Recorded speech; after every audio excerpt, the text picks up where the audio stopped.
It was the voice of King Oromunda. He silently hovered behind Ryuk, a faint glint flashing through his eyes as he looked up at the Kraken manifestations. Ryuk noticed.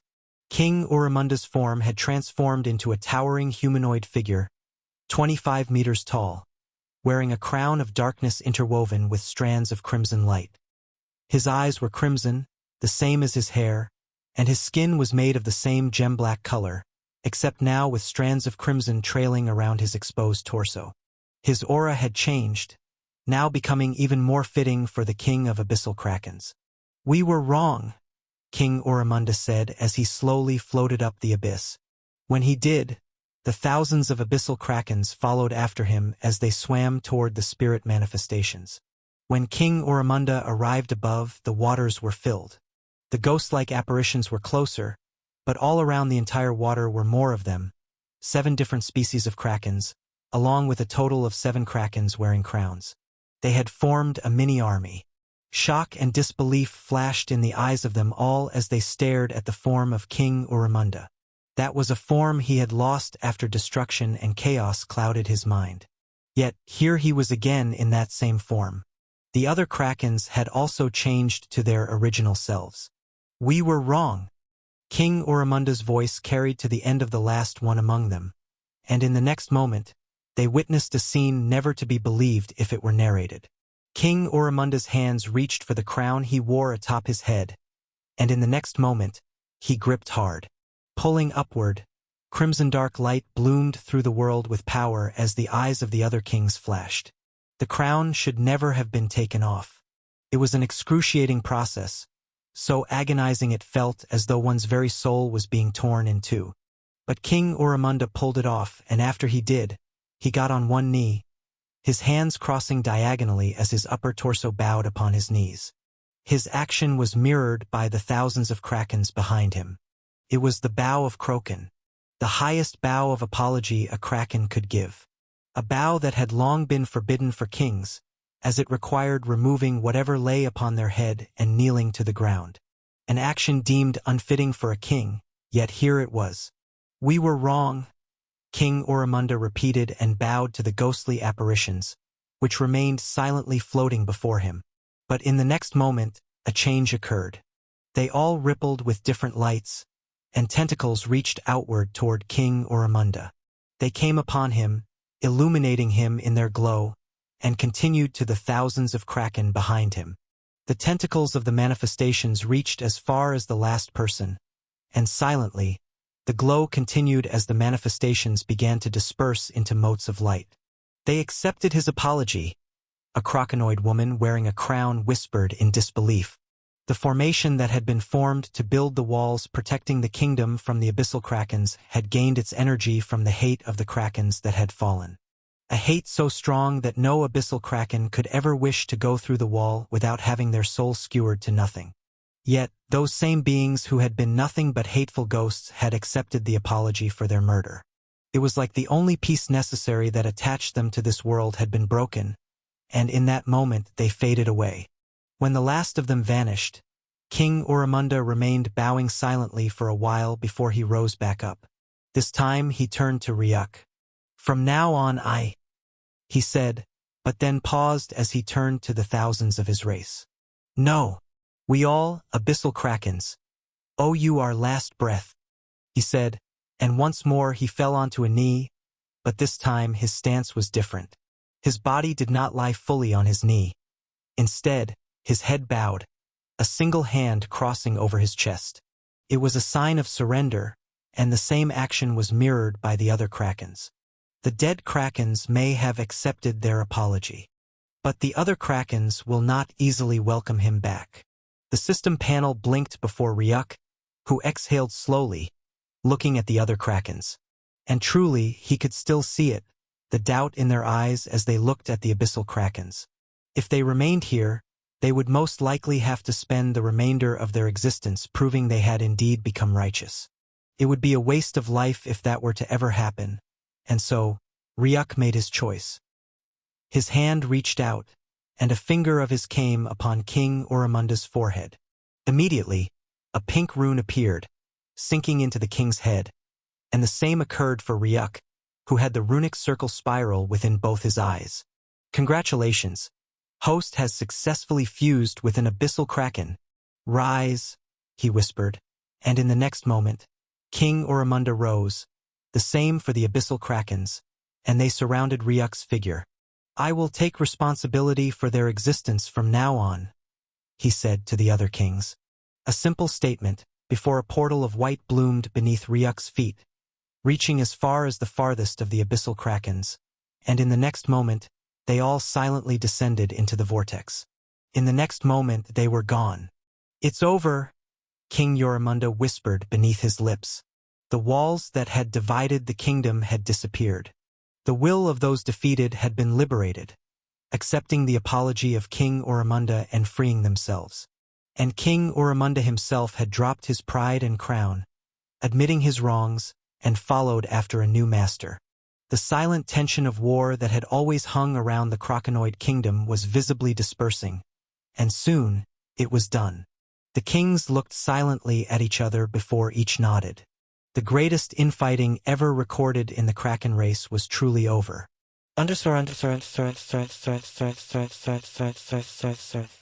At the top of a purple building in the center of the Zafir Kraken's kingdom, there at the highest point were two figures silently staring into the distance. One was a lady with purple hair, her fingers nervously intertwined with the others, and the other was a mermaid. This was none other than Zafri and her mother, Celeste. Silence reigned over, but then Zafir turned back, and there at the end was Ryuk, just descending onto the roof. But he had yet to take a second step when she swam into his embrace. It surprised Ryuk a bit, looking at Zafir buried in his chest. She had always been the one who disdained physical closeness, after all. I thought you left, she whispered to him, and Ryuk smiled, patting her on the back. There, he said, and only now did Zafir discover her own actions. She scurried back like a rabbit, hiding her red face behind her mother. And speaking of her, Ryuk turned to the mermaid before bowing slightly. I'm sorry for my earlier actions. I shouldn't have left you standing there, he said as she swam forward, slightly tilting his head back up. At this point, both their eyes stared into each other, and Ryuk witnessed a runic circle appear in her eyes, shining purple rays into his. He felt the light harmless, so he didn't resist, and soon enough, it dimmed as she stepped back. You have a rare soul purity. You can be trusted, she said before eyeing Zafir. I am a mermaid, and among the other aquatic creatures, we spend most of our time in slumber, hidden away. I have been far away from Zafir's life for about 35 years now, she said to Ryuk, who had a glint flash across his eyes. That was a long time to remain in slumber. No wonder he had never seen or even heard of another mermaid. It seems she went out of the kingdom to take a breath of water, only to get herself locked up. So I'm not at all offended. If anything, I'm the one who should be thankful to you for keeping her safe up until now, she said, bowing instead. It's okay, he said, waving it off. Zafir has made her choice. She wishes to stick with you from now on, she said. And Ryuk paused to look at Zafir, who remained hidden away. I've learned from her how you consider and care for those you fuse with as family, so I'm not worried any harm will come to her with you by her side.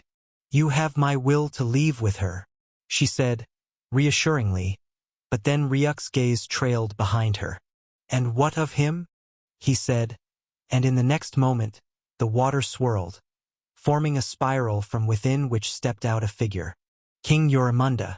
You have my will too, King Oromunda said, as Zafir's gaze lit up in disbelief, looking at her father. Father, she began, when in the next moment, he did something that shocked not only Zafir but even Celeste. He hugged her, Zafir, and he embraced her deeply. I'm sorry, he whispered in her ear, and her eyes turned glassy. Never had she gotten this close to her father. Never had he spoken so gently to her. I have treated you wrongly all your life. I am indeed a failure of a father, but it was necessary for me as the king. I wish there was a way that I could explain it to make you understand, he said, but a third voice rang out. I can. In the next moment, from Ryuk's side, someone stepped out of the space. Yoramunda paused, looking at the man, and Celeste did the same, both their eyes crisscrossing with light. How could he not know him? It was his brother, Uramunda. Zafir turned to look at the man, not recognizing him until King Yoramunda spoke. Brother. Uncle. Zafir uttered beneath her lips unconsciously as Uramunda walked toward her. Your father loves you, Zafir, however cold or tyrannical he may be, King Uramunda said, looking at her. He had remained cold and stoic up until now, for he could not afford to lose the fight in his heart. And that was because he had me to face. If he allowed love to infiltrate his heart, he might have lost his fighting will. And when he faces me, he would die, and the entire kingdom would have been destroyed along with him, he explained to Zafir, who remained speechless. But the war is over now, and all our hatchets have been buried. Now, he can love you as a father while still keeping the kingdom at peace. So I plead with you to forgive, and give him a chance, King Uramunda said, as Zafir's lips opened and closed. In a way, she understood. In a way, it made more sense now. If her father wasn't in slumber cultivating, then he was either training with his most powerful generals or waging war beyond the sea. He was a battleaholic, and she had indeed heard the tales of why he did so much. A great, unavoidable future enemy, one which he couldn't lose to against lest he be destroyed. But she never knew it was this man before her. She never knew that the so-called great enemy of her father, who made him lose sight of his family, was her own uncle and his brother. To give him a chance to feel what it was like to be family. She would love to. She would do anything to fall into his embrace once more. But, it's too late, she whispered. I promised to leave with him, to be by his side wherever he may be, Zafir said, her voice firm as she moved toward Ryuk, watching him grin mockingly at her. He got on a knee and tapped her nose. And what if I decide to remain here for some more time? You would stay by my side then, wouldn't you? He asked. Please don't, Ryuk, Zafir said, shaking her head firmly. You might not say it, but I know you have things, more important things to accomplish, she said, as Ryuk rolled his eyes. Knowing you is one of the important things I have to accomplish. And I have seen the cold Zafir who rejects love, he said. Now, it's time to see the real Zafir, the one who accepts the love she's been given, he said, as the tear she struggled to hold back slid down, marring her beautiful face. And as for the other important things, Ryuk said, and Zafir watched as a mote of light coalesced around Ryuk before it shifted to the side. Right before her eyes, a new Ryuk appeared, and he also crouched to her eye level. Who said I am just one? He said, and she looked between both Ryuks, one grinning at her while the other smirked. She could only giggle, though tearfully, as she jumped into both Ryuk's arms. Thank you. In the end, you asked for King Uramunda to remain too. The system panel flashed as Ryuk stood in the sky. Beneath him, the rolling waves of the dark sea. And it was right. King Uramunda had meant to come with him, but in the end, Ryuk had him remain with his family. I contracted him, but I also don't have much of a path or plan for him. But there, he's both an uncle and a brother. It's a path he could follow, Ryuk mused to himself as he silently rose higher and higher into the sea. Besides, it's not like this is the end, and I'm still with them back there. He said this because he had left one of his clones behind with them. Reuniting is beautiful, isn't it? The system said, and Ryuk couldn't help but nod. Zafir's mother was a mermaid, a race that slumbers more than they're awake. Her finally awakening right as he and Zafir appeared could only be described as a once-in-a-lifetime blessing for Zafir. Her father had been cold in order not to lose his battle will, driven by the thought of facing the vengeful Uramunda one day. Because of this, he had treated her coldly. Essentially, all her life, she never had her mother awake to tell stories to, nor did her father spend enough time with her. But now that the war was over and her mother was awake, it was the only chance she had to experience what it felt like to have a family. He could not ruin that just because she was contracted to him. And truthfully, the scene of their reuniting was indeed beautiful. It's almost like a good ending in one of those books back on Endearth. And it really does feel like one, he mused to himself. Ever think you would find an ending like that? The system asked as Ryuk paused mid-flight. His brows creased, faint veins of displeasure coloring his face, but it soon settled as he replied. That will never happen for me. Before more could be said, he chased away the moody cloud around his heart, a steely, cold light shining from his eyes. I have to find the rest of the calamities. There are 3 more, and I need to gather information on where they are as soon as possible, he said with conviction before becoming a glitch that disappeared through the sky. Zafir had been safely reunited with her family. One could say her journey, in the end, was a successful one, and another mission Ryuk had completed. Now it was time to focus on the rest.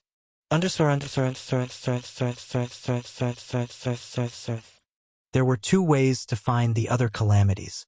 One was to gather information mostly from the other nulls around. If he met one who had enough power, surely they must be aware of the location of the other 3 calamities. But returning to the null domain wasn't what Ryuk wanted. He didn't want Null anywhere near him. While he had indeed grown far stronger than he was when he initially came across Null, Ryuk wanted to make sure that the next time he sighted him would be the day he destroyed Null himself. So, returning to the domain was out. The second way to find the Null calamities was also to gather information, but this time it didn't involve going back to the Null domain. It involved one of his body parts, his nervous system. He had regained that body part from the 6th calamity, the Marionette Queen, and her power, as Ryuk had come to learn, was the ability to take control of the minds of other nulls. And what was more, every single null whose mind she had controlled had been done so with strings, and those same strings, right now, were also attached to Ryuk. He descended from the sky in a barren mountainous land, perched upon a random tall mountain. He sat atop the mountain, his clothes and hair whipping around, and his eyes silently shut. Ryuk sat atop the mountain before his eyes silently shut. The links that the 6th calamity had established still existed deep in his mind. But he would need to concentrate to reestablish them. And after about 30 minutes of closed eyes, his attention focused most specifically on the bones around the back of his neck. Ryuk felt himself descend further into his subconscious. And in the next moment, his eyes opened, but they didn't open to a mountainous ground. Instead, they opened to a world of darkness and strings. All across the dark expanse, faint strings shimmered with a soft violet light. This is a domain, Ryuk mused to himself as he moved closer to one of the strings. His hand reached forward, and in that moment he called out, Domain expansion. Strings of the Nullic Seer. In the next moment, the various strings around him let loose a bright release of violet light, and then the light coalesced together, forming hundreds of images all around. Images that revealed nulls walking about in completely different areas. Ryuk's eyes burned gently with violet flames as he cast his gaze upon the holograms. There were over 500 of these holograms, revealing that Marionette had attached her strings to over 500 nulls, possessing full control of their minds. And that same feeling transferred to Ryuk. Stretching his hand toward a string, something materialized. A pair of scissors floated just before the strings, ready to clip them. He knew what would happen if he did, the death of the one whom the string controlled. It's a game over for anyone dumb enough to get under strings. Ryuk thought silently to himself. But then, he wasn't here to kill nulls, so the scissors disappeared. Ryuk turned to the footage instead, and he began observing each null. It didn't take long before he found one null gathered around the vestige of a seemingly broken world. His finger traced across that image and lightly tapped the strings, noticing his mind immediately connected with that of the null. The null's eyes also immediately turned violet as his body remained rigid. Ryuk spoke into its mind. Under which army are you gathered? Under the army of the 3rd calamity, Devilish Dream Lord Aileron. The figure answered almost robotically, and a cold smile curled on Ryuk's lips. Tell me, where is he now? A world, halved like a moon at the start of the month, floated in the deep void of space, releasing arcs of streaming white light that reached into the farthest parts of the void.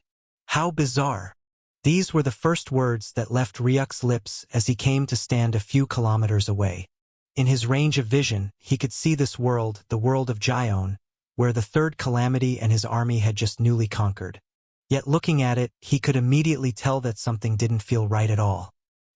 His hand reached toward his heart, and he felt the attractive ripple making him turn his gaze down to Jion.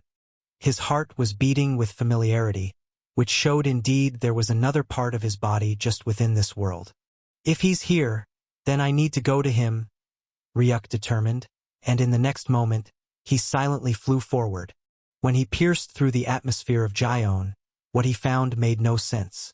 He had, back in the string domain, watched a broken vestige of a world to narrow down upon Devil Lord Aizelran's location, and this world should be it. Yet why was this world unbroken? It was an advanced civilization of endless skyscrapers, yet there wasn't the faintest sound. He descended onto the top of a skyscraper, and his gaze traveled across the buildings in a 1-kilometer range. But Ryuk still did not find a single living soul in any of these countless buildings. Not one building had been destroyed. Not even the tiled roads were cracked. And what was even more unnerving was that there wasn't a single null army in sight. A trap? He mused, unsure. But in the next moment, everything changed once more. He watched as some of the skyscrapers folded into each other under a force that defied explanation. Some of the skyscrapers on the ground retracted inward, only to extend back out from the sky, sealing off both the heavens and the earth with towering structures. The tiled floors folded to become unending tunnels that trailed forward as far as the eyes could see. "We finally meet, Ryuk Null." The words rang out softly from above as Ryuk turned his gaze up to find a being descending upon him. "Devilish Dream Lord Aizelran," Ryuk whispered beneath his breath, his heartbeat slowly spiking up. Finally, he had met with the third calamity. He was a humanoid being hidden beneath a flowing white garment, the purest of whites. Out from within the garments were his hands, the darkest of dark Ryuk had ever seen in a being, seemingly shifting between solid and illusion. A white hoodie lay upon his head, and as he turned to look down at Ryuk, there were no eyes on his equally pitch-black face. Neither was there a nose nor a mouth. All there was a golden strand drawn over his face, forming the silhouette of a single runic eye, big enough to cover half his entire face. Over his neck, one could see the golden runes of light that continued deeper into the garment. "Any chance you're looking for him?" His words echoed throughout the twisted landscape, and in the next moment, a being appeared between him and Ryuk. It was the one from whose mind he had been informed of the third calamity's location. But just before he could say a word, he watched as the null slowly dissolved into golden flower petals, carried away by the breeze until they turned into drifting golden ash. Confirmed to him, he had really been lulled over. The calamities must have been aware that he had regained the parts of the others, and this being before him must have predicted Ryuk would try to search for him using the strings of the sixth calamity. Hence, he had created a false scene of destruction to lure him here. What Ryuk didn't understand, though, was that he had been in the mind of the being that had just turned into ashes, and it couldn't have lied to him. If there was no destruction at all, then what was that broken vestige of old that he had seen previously? An illusion? He had said he had gathered an army. If he couldn't lie, then what and where was the army, or was there never an army? "I believe you have something which rightfully belongs to me," Ryuk called to Aizelran, watching as the golden lines upon his face gleamed with golden light. "Are you sure I do? Or that it's just you stuck in a dream?" he asked, his voice not echoing in Ryuk's head but within his bloodstream, and carried all over. "A dream?" Ryuk asked. "Yes," Aizelran replied. "A dream called reality." "You're a sick one," Ryuk said, and in the next moment, he raised his palm, a dark ball of abyssal energy congealing together, before. Boom! A massive shockwave exploded as the ball furiously scorched forward toward Aizelran, who remained standing where he was. The ball pierced through him immediately, but it blew open no hole. it was like it had phased through him instead. But that wasn't all. The insanity appeared right after. The skies divided, the skyscrapers turning to golden ashes like they never existed. And then they began falling. Meteor-sized balls of dark energy, the same thing Ryuk had shot out just a moment ago. Just what is this? Ryuk asked, looking at the hundreds of thousands of dark ball meteors raining from the sky, and about 1,000 of them silently reaching for him. His own attack was released back to him on a megascale. He turned his gaze to Aizelran, and he found him saying, "You're in a dream. How interesting." Taking a single step backward, Ryuk's hands shifted into devilish dark claws, and in the next moment, he made the simple motion of slashing forward toward the thousands of meteors flailing toward him. 5 silent lines rippled, appearing in the space and continuing into the distance, silently fading away, yet thousands of flaming meteors, upon him, only to all of a sudden be divided into 2 smooth halves. He expected an explosion, but there was nothing. Even when the meteors rained upon the skyscraper beneath, they simply became ashes of gold that dispersed into the wind. Taking a single step forward, Ryuk appeared right before Aizelran, his claws reaching for his face. But they never reached him. An ever-changing loop of golden prisms appeared in their path, and all he noticed was Aizelran becoming smaller and smaller. "No, I'm the one being sent back." It occurred to Ryuk, and immediately his abyssal claws changed to draconic claws. Upon their surface, etheric energy ran, and in the next moment, cracks spread across the space of the prism that held him. Shatter! The prism shattered like glass as Ryuk stepped out. He looked forward, and there was Ilarith still in the same position as before. "Tell me," Ilarith suddenly said as he pointed his hand down to Ryuk. 2 of them were stretched, held by their ends, while the remaining 3 curled in. "Have you ever fallen before?" he asked, yet that question became an instant reality. The skyscrapers faded away as if they never existed, and what appeared instead was an unending dark chasm, which Ryuk immediately found himself rapidly descending into. His eyes flashed in confusion as he turned up, finding Ilarith slowly folding the 3rd finger. As he did, he asked another question. "Have shadows ever clawed at you, wishing to drag you down to the depths of despair?" In the next moment, the darkness from the chasm immediately all shifted, as massive shadow claws swam out, each reaching towards Ryuk. Their numbers were enough to completely bury Ryuk from view, making the world descend into a deeper darkness. But not for long, as a hole was blasted straight through the claws, revealing Ryuk, who found Ilarith folding his 4th finger. "Have you ever watched a world burn?" Raging dark flames burst through the world in the next moment as Ryuk's body immediately became as black as ashes. Yet in the next moment, the ashes cracked apart from the center of his heart like fine glass, and in the next moment, Ryuk shot out of the remnant of ashes. Ilarith folded his last finger. "Have you ever?" "No." The thought echoed in Ryuk's head, and he tried to soar toward Ilarith, yet the word was completed. "Lost it all? What is this?" Ryuk mused to himself, looking silently at Aizelran, who had his fist clenched, all fingers folded. "What is this bizarre power?" Right then, after his words, it began to sink into him. He felt sluggish, a sign of his own strength leaving, and when Ryuk raised his hands to his face, he found them slowly turning into golden ashes. "I am indeed losing it all," he thought silently as half of his body soon faded away. But instead of despair, a smile curled upon Ryuk's lips, and in the next moment, he whispered, "What if I am whole?" When he uttered those words, Aizelran visibly glitched as if affected, and in the next moment, Ryuk's fading body immediately halted. He watched as the ashes dispersed in the air suddenly reversed under an absolute force, as though existence itself had chosen to rewind. All of it coalesced back into Ryuk, who instantly regained the sensation of his power surging through him. A moment after he did, a massive amount of etheric energy flooded out of his draconic form as the entire abyss around him rapidly unfurled like an illusion. One moment, he was falling through the unending abyss, yet in the next moment, he found himself back, standing where he was in the beginning, the various skyscrapers still hanging from the sky and beneath him. And turning his gaze up, he found Ilarith silently standing there still. "Did you have a nice dream?" he asked him, and Ryuk stared silently for a while before he turned to his hands, clenching and unclenching his claws. "I understand a bit now," he mused. "Your power works like a dream of some sort. In fact, this place we're in," he said, looking around the unnatural landscape. "It's like a base dreamscape. There are deeper layers of the dream.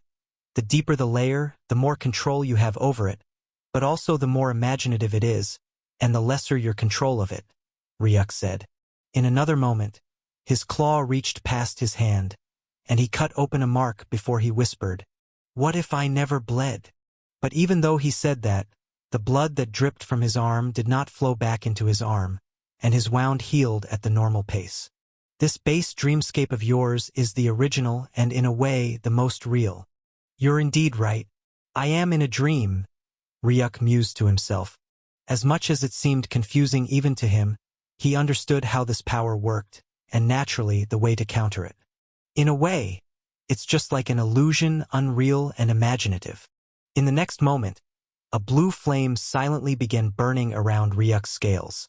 It was his Etheric energy burning gently over his skin, and right after, they flared out with incredible force as Ryuk surrounded even his own heart with Etheric, giving his mind absolute clarity. He saw as some of the skyscrapers began glitching, cracks appearing in the space, and within them were the images of a broken, ashy world. In the end, this dreamscape had truly been overlapped with the real world of Jion. Many are erased without ever even admitting that they're in a dream, but you already have it all figured out, Devilish Dream Lord Azelrin said, his voice once more reverberating through Ryuk's bloodstream. He had the feeling that once he broke through this landscape, this battle would be over.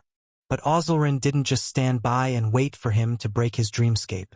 In the next instant, he watched as from his garments, a total of 4 more arms merged. He gathered all 6 together, and each formed a runic seal with his fingers.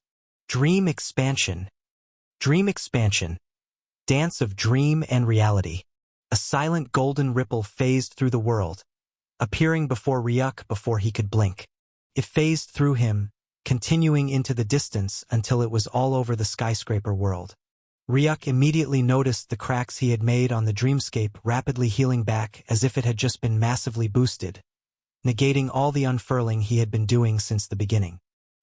He turned back to Azelrin, who had raised one of his hands, his fingers clenched slightly in the motion of a pre-flick. "You might not know, but..." Flick. He flicked at Ryuk, whose eyes widened when he felt the force. "Within this realm, I am God." He claimed that what followed next was a powerful explosion, as a line of about 100 skyscrapers was blown to golden ashes. Ryuk was roughly flung through each of them, with insane speed, slamming into the ground and carving open an abyss of golden ash. The only one who stood in the sky was Azelrin, never once having moved from his initial position. One of his 6 arms moved, reaching to the side, and a golden prism consisting of interlocking golden layers rapidly bloomed from the end of his fingers, recreating itself again and again until a full golden barrier with countless layers surrounded Azelrin. Glitch! The sound of space droning rang out from a sudden unleashed force, and out from its depths came a jade blue claw that smashed against the golden barrier. Crack! Bang! The sound of a barrier layer shattering into pieces rang out, and Ryuk's claw continued, tearing about 50 barriers in a single swipe before the motion exhausted itself. His brows furrowed as he looked to see 100 more barriers already conjured in the span of a millisecond, and quickly, Ryuk himself became divided into 5. Bang! For the next 5 seconds, there was an endless barrage of claw attacks against Azelrin as Ryuk destroyed countless barriers within mere moments. Yet Azelrin remained unmoving. He simply conjured the barriers faster and faster, matching the speed of Ryuk's destruction of them. "It's useless," Azelrin claimed as Ryuk smashed through barriers so fast that it left just one in the end before he could reach Azelrin. His claws reached for the last. Boom! A punch slammed into the faces of the 5 Ryuks all at once, forcing them to take 3 steps backward, but at the same time, shatter. The final golden barrier that protected Azelrin was smashed into pieces, leaving him open. The space exploded beneath the feet of the Ryuks, who rushed forward toward Azelrin, surrounding him from all sides. Claws slashed out instantly, yet they were all matched by Azelrin's 6 arms. Arms and claws flew with terrifying speed. Boom! Another punch slammed into one of Ryuk's faces, sending him flying, only for him to rejoin the fight again. But 3 seconds after, and another Ryuk was sent flying once more, and then another, until 3 had holes blasted through their head, leaving just 2 Ryuk left. "You cannot defeat me," Azelrin claimed as Ryuk kicked forth toward his head. Dozens of triangular prisms appeared on the path of his legs, but this time they didn't act as shields. Instead, with a force one familiar, Azelrin began getting smaller. He was being pushed back again. Exploding forth with Etherius, he shattered the force, coming to stand exactly 3 kilometers away. The air flapped as Ryuk's hands reached, grabbing the shoulder of the last Ryuk who had a circular hole blown through his face, and soon turned into motes of light in his grasp. He stared silently at Azelrin, who remained floating in the space surrounded by his 6 arms. How troublesome, Ryuk mused to himself. Ability to reverse distance, create an unending amount of shields within the span of seconds, possess enough physical power that is a level greater than even his, and also see attacks before they could even be delivered. The 6th calamity was a troublesome opponent to deal with. If Ryuk had fought him back in the Nullic domain without having fused with his new body parts, he doubted he would have been able to win against this quiet monster. "I can beat him." The words suddenly resounded just as Ryuk prepared to move, only to halt in shock. "Isha?" he asked, hearing the voice in his mind. Normally, Isha and Void were in the Mechirasa Garden, and unlike the pet space, it doesn't allow for them to witness his actions from in there, meaning they should be unaware he was currently in a fight. "Yet, let me out. I will defeat him," Isha said from within his mind. As Ryuk paused for a moment, his brows creased, but only for a while. In the next moment, a rift appeared, and from within snow-white feet came, followed by a figure of white, a truly contrasting color compared to Azelrin. It was Isha, but Ryuk couldn't help but notice her long ice-grown dress had changed into something shorter and closer to her figure. Isha didn't converse. Instead, silently stepping forth toward the comedy who had one of his fingers silently flick. All of a sudden, Isha's hands reached to the side, and Ryuk watched as sudden frozen runes appeared in the air. "Where does this come from?" he mused confusedly. Kaboom! A terrifying explosion made him turn his head forward, and all he found was skyscrapers being blown to golden ashes while Isha remained standing, her hands outstretched in a palm strike. She took a single step forward, and an intense tempest erupted through the world. It formed a cyclone of ice that reached into the farthest depths of space above and beneath the ground. It coalesced together to form a massive tsunami that raged through the dreamscape, sucking away the skyscrapers and crushing them into bits. For the first time, Azelrin had been forced away from his position, and for the first time he also decided to be the first to attack. Rushing out from the golden ashes he had been blown into, he disappeared into the colossal ice tsunami that, when he stepped in, he found her, Isha, covered in frost flake runes that glowed both within and outside her humanoid form. A horn had grown from her forehead, its tip glowing with freezing silvery white light. An ice dragon? Isha's expression was cold. In fact, there were no expressions at all, just silent, unfeeling staring at Azelrin. "You frost energy might indeed be powerful, but this is my dreamscape, and in my realm, I am domain expansion." The words died in his throat as Isha called out, both fingers folded into reach. Golden runes upon Azelrin's face flared brightly, as he said, "No domain can be activated without my permi. Eternal soul of winter." The second those words were mentioned, a gigantic phantom of a 6-edged snowflake appeared behind Isha, covered in silvery white runes. The runes coalesced, letting loose a ray of light that trailed from the edges altogether to the middle, and when they collided at the center, a powerful ripple of silvery white light crossed through the entire domain faster than a blink. Unconsciously, Azelrin took a single step backward in disbelief, but then, the air revolved in a circle before exploding as Azelrin turned back with speed.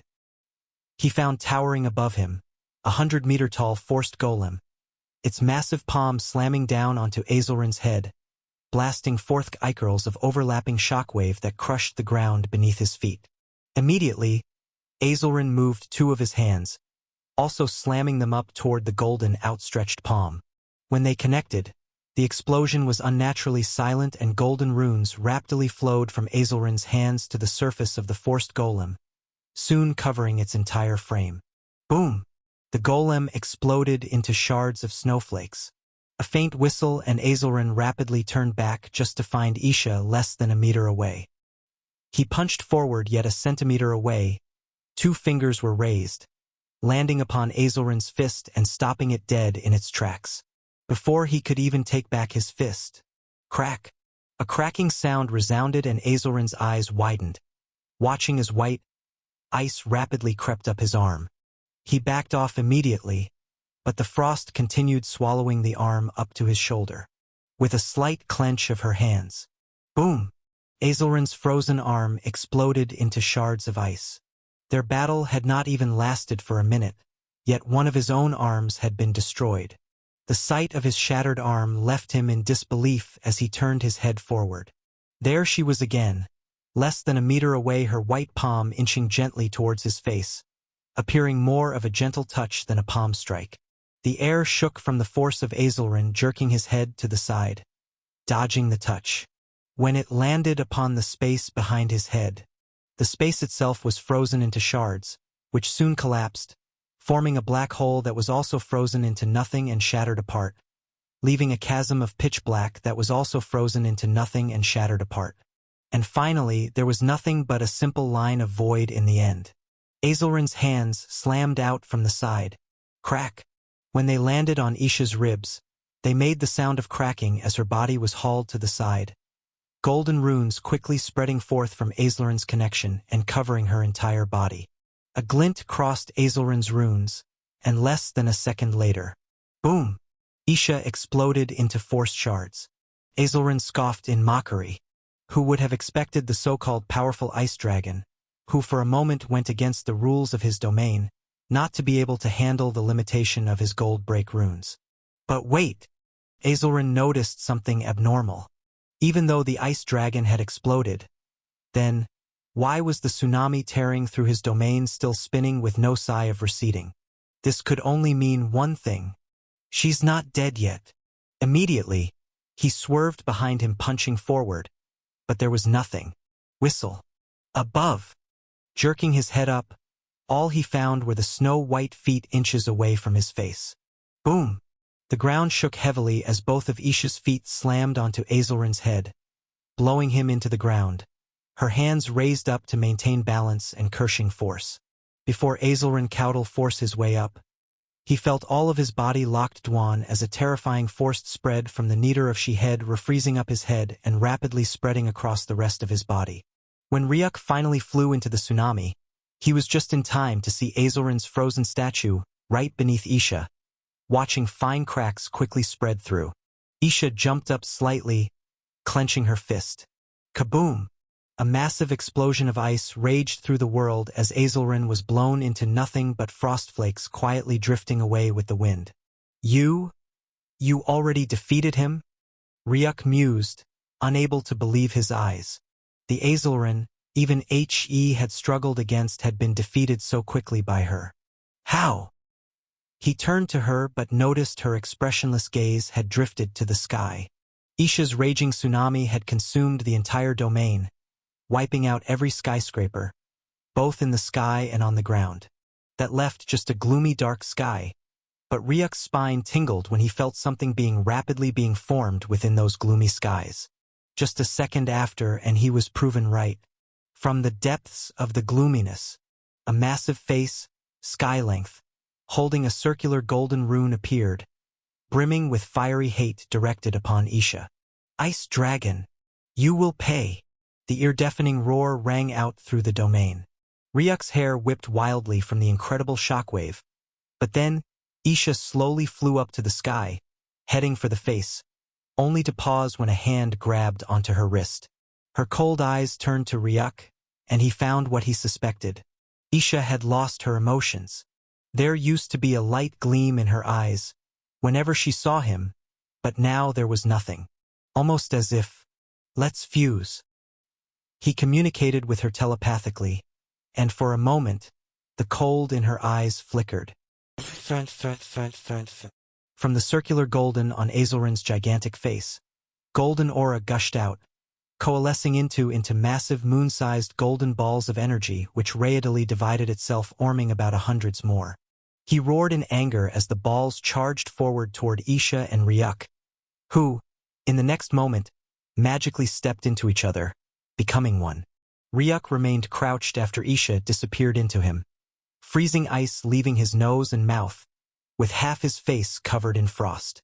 The first gigantic ball of destructive energy arrived before him, crashing downwards with raging flame. The power it oozed with would have no problem blowing through an entire celestial body. Ryuk, still standing crouched, had his right hands raised forward. A mightily forced conjured, freezing up the flames in their billowing motion, and in less than 3 seconds, the golden energy that fueled it faded away, replaced by a white freezing color. Then he clenched his fist. Shatter! The gigantic ball shattered into ice crystals, but that was just the first. "I understand now," Ryuk mused, and in the next moment, his hands reached out, frost conjuring until they formed a 5-meter-long Sikthi.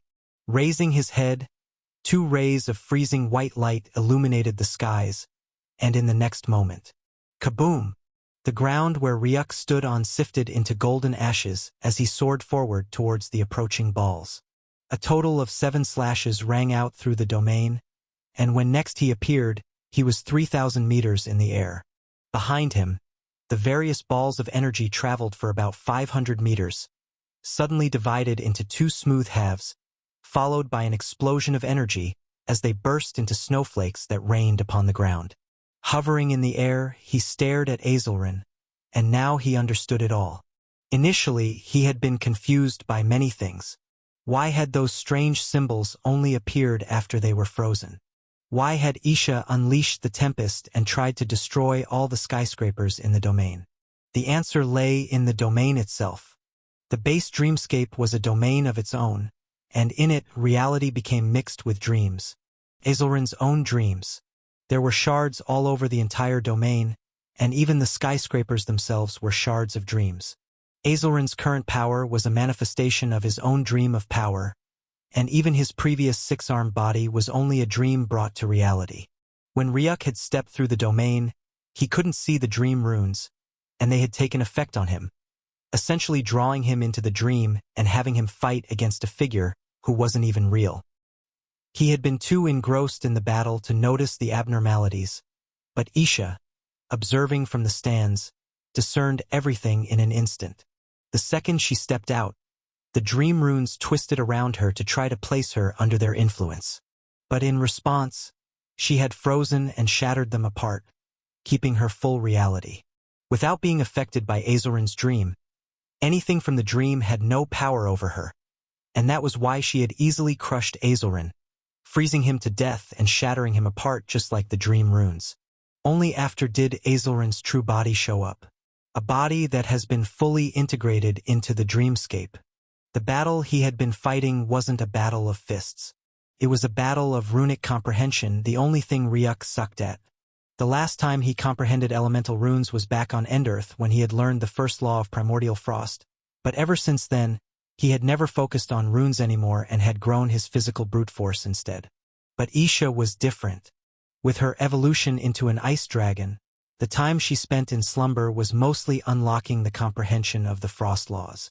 Right now, compared to Ryuk, she had already fully comprehended up to the 7th fundamental law of frost, and now that he had fused with her as one, he now also shared that same understanding.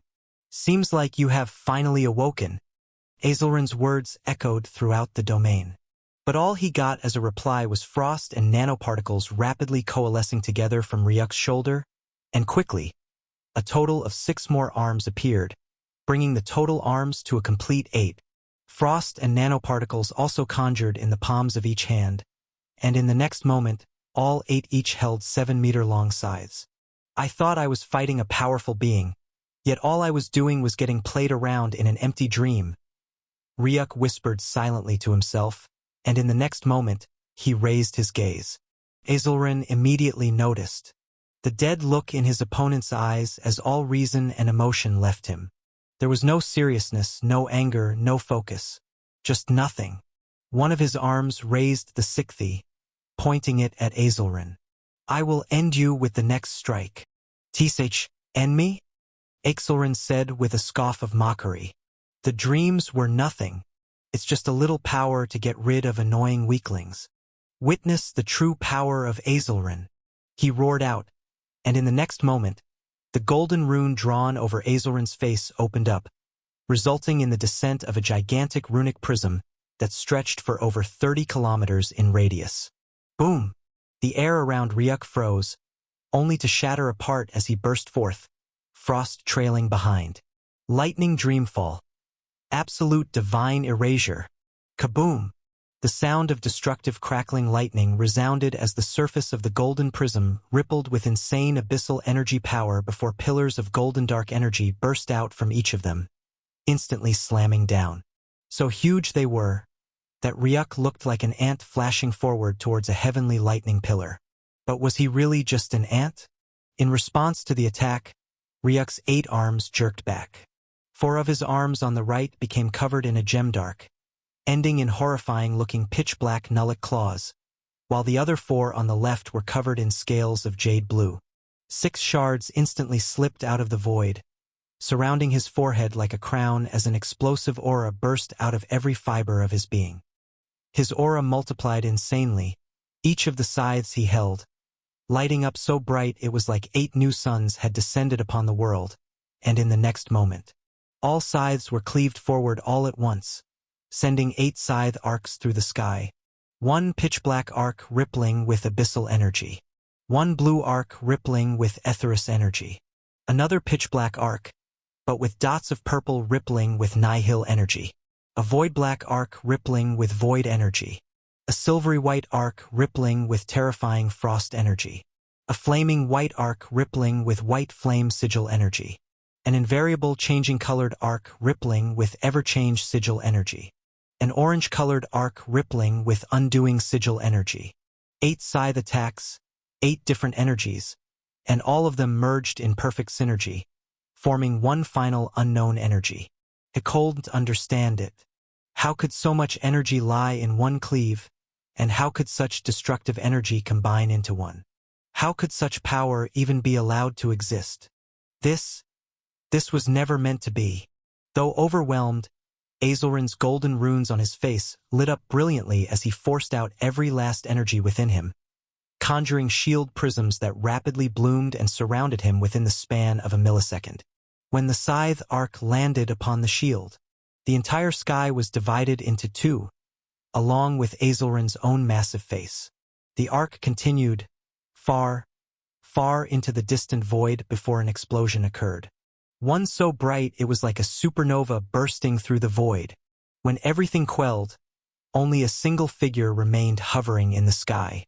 8 arms holding 8 scythes, each holding 8 different energies. It's over. The false dreamscape that had obstructed Jion had finally been shattered apart, and when Ryuk gazed upon Jion, half of the world had been wiped out from the raw end explosion. That is the half where the Null Army just happened to have, unluckily, taken control of. The vision he had gotten of a broken world was true. It had only been covered up by Azelrin's dreamscape. And speaking of Azelrin, Ryuk silently floated up the sky, and when he reached the place where the face had been cleaved into 2 halves, his hands reached out, the void rippling, and he dragged something out from its depth. It was a squirming flesh in the shape of a liver, and from it, a single tentacle could be seen, ending in a golden eyeball. Even after that attack, you still managed to save your life. Ryuk mused, looking at that singular golden eye that flashed with an unspoken emotion. Terror. Absolute terror. But that terror soon faded away into a haunting realization, and Azulrun spoke. You have gone too far in your pursuit of power. The anomaly you have become, even you do not seem to fully understand. It said as Ryuk's hands reached, grabbing the tentacle that held the flesh like a parasite. You will meet your end, Ryuk Null. Soon, in the hands of that same power that you so desperately pursue. The sound of something being crushed rang out as Ryuk tore out the tentacle eyes from the flesh before he crushed them within his palms. Once the tentacle was out, the flesh burned with a dreamy white light, and its rough form changed into a gem-like ball that glinted with light. Congratulations on host obtaining his endocrine system. The endocrine system was the part that provided hormones directly into the bloodstream, hormones that controlled emotions and fear, growth and mutation, madness, stress, and euphoria. In a way, it is the chemical dreamscape that shapes how a being feels, evolves, and perceives reality. Ryuk's own endocrine system had been fused with devilish Dream Lord Azulrun to form a vast mind dreamscape. One that turns emotion and dream into tangible power that could be integrated into reality. All 6 of his arms faded away, and Isha stepped out of him, eyeing the destruction around her with disbelief. Space in the far distance where the strike had exploded showed no sign of healing, and there was an unexplainable phenomenon of time and space twisting chaotically in the location. Most likely, it was a wound that even space itself would not heal from for millennia to come. Half of Jion had been destroyed, ashes filling the space, and she knew what they were, remnants of beings that were once living. It was utter devastation, the greatest she had ever seen, leaving her completely at a loss for words. She turned around and found him holding onto that gem. All of this, Isha whispered, looking at the destruction, just for that little gem in your hand? A glint crossed through Ryuk's eyes. Is it worth it? She whispered as light coalesced around Ryuk's palms and the gem faded off. Exhaling lightly, a comforting smile passed on Ryuk's lips. It is, Isha. It will all be worth it in the end, he said, and she flew into his arms, embracing him deeply. I trust you. Azulrun's soul plate has already shattered, Null, and the entire 540,000 Null armies upon Jion have also been wiped out. The words echoed through a pitch-black void within which was a massive table covered in dark runes, and sitting around it were a total of 11 beings. A singular gigantic I stared down from above upon all remaining 11 beings seated around the table. They were all Nulls, and right now there were plates in the air, most of them having fractured and cracked. Ever since he faced Zarkul and up until now, we have lost about 35% of our Nullic population. And what's worse, he has already taken down 5 of our powerful Null calamities. We Nulls have fallen from the most powerful conqueror race to the second strongest after the imprisonment of Thaithvorith, and now, with our massive losses, we have fallen to the third. Another devilish elder complained in anger. If this continues, even if we manage to get rid of that annoying brat, a name I don't even know if he can still be referred to, we will soon arrest the attention of the other conqueror race and get destroyed by them. A feminine voice echoed across the table, silence descending upon it afterward. Red veins and fiery anger covered Null's eyes as he stared in fury at the shattered plates. They were fragments of his very soul, his children. The sight of so many broken pieces drove him into a wild, uncontrollable rage. Ubi ambo sunt? Where are they both? Null's thick voice blasted through the void. Ubi sunt prima et secunda calamitas? Mit esudium offrent. Where are the first and second calamity? Send them to get rid of him. The second calamity won't be able to defeat the son of carnage. An elder immediately shot back. Lorinel is only as strong as Azulrun himself, and Azulrun still faced destruction.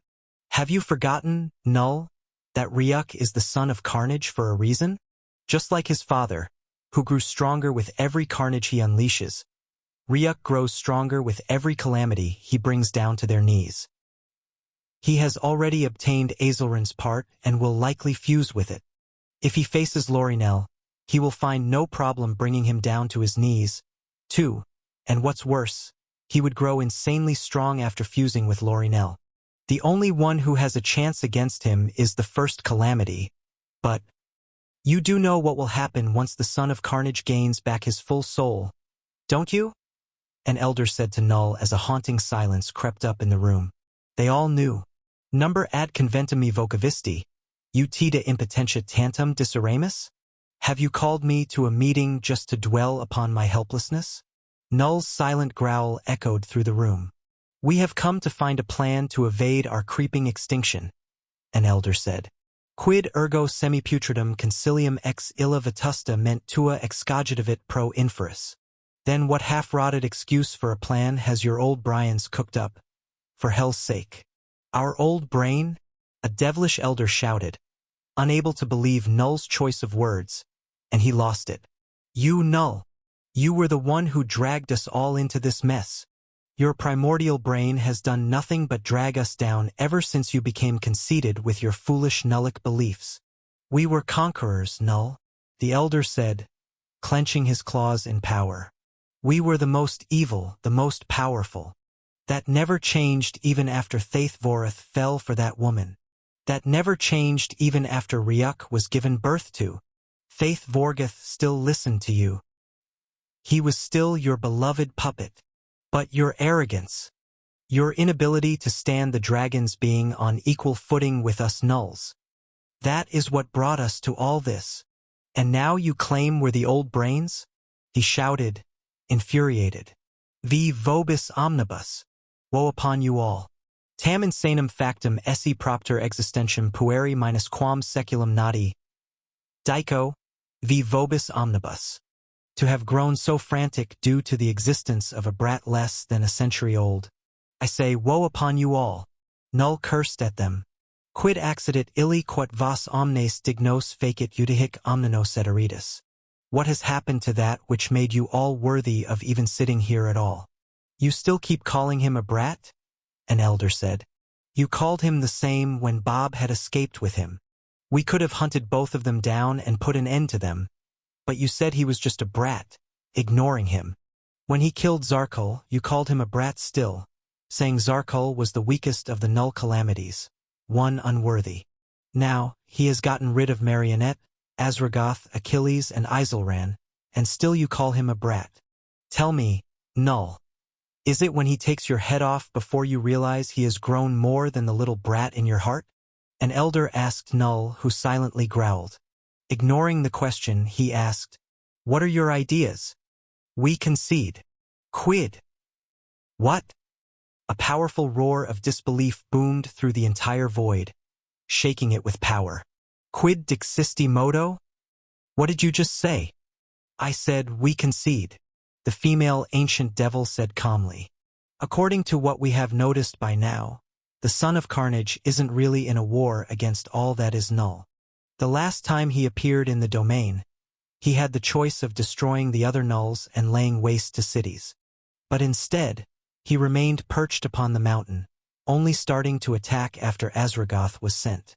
In a way, it is safe to say, he is not after the last drop of blood of every Null, but solely the ones who have his body parts.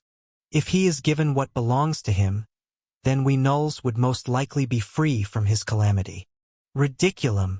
Ridiculous! Null's roar boomed in anger.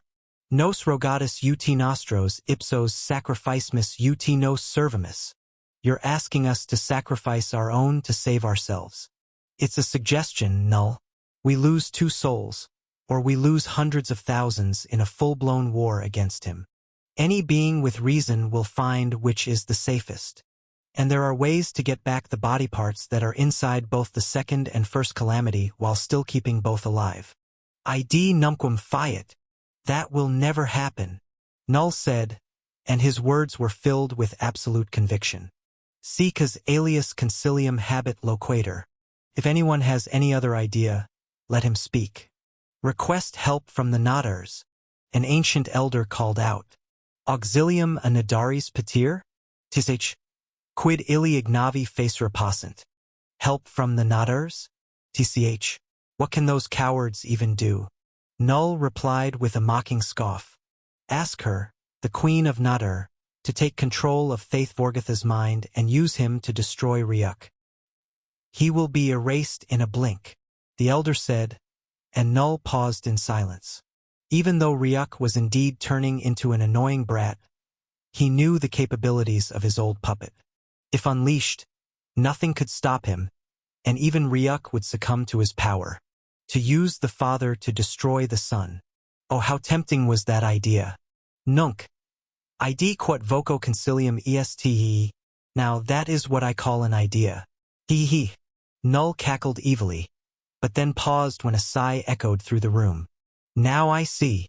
The voice was quiet and slow, yet it froze Null mid-laughter. The rest of the ancient devilish elders turned toward the figure.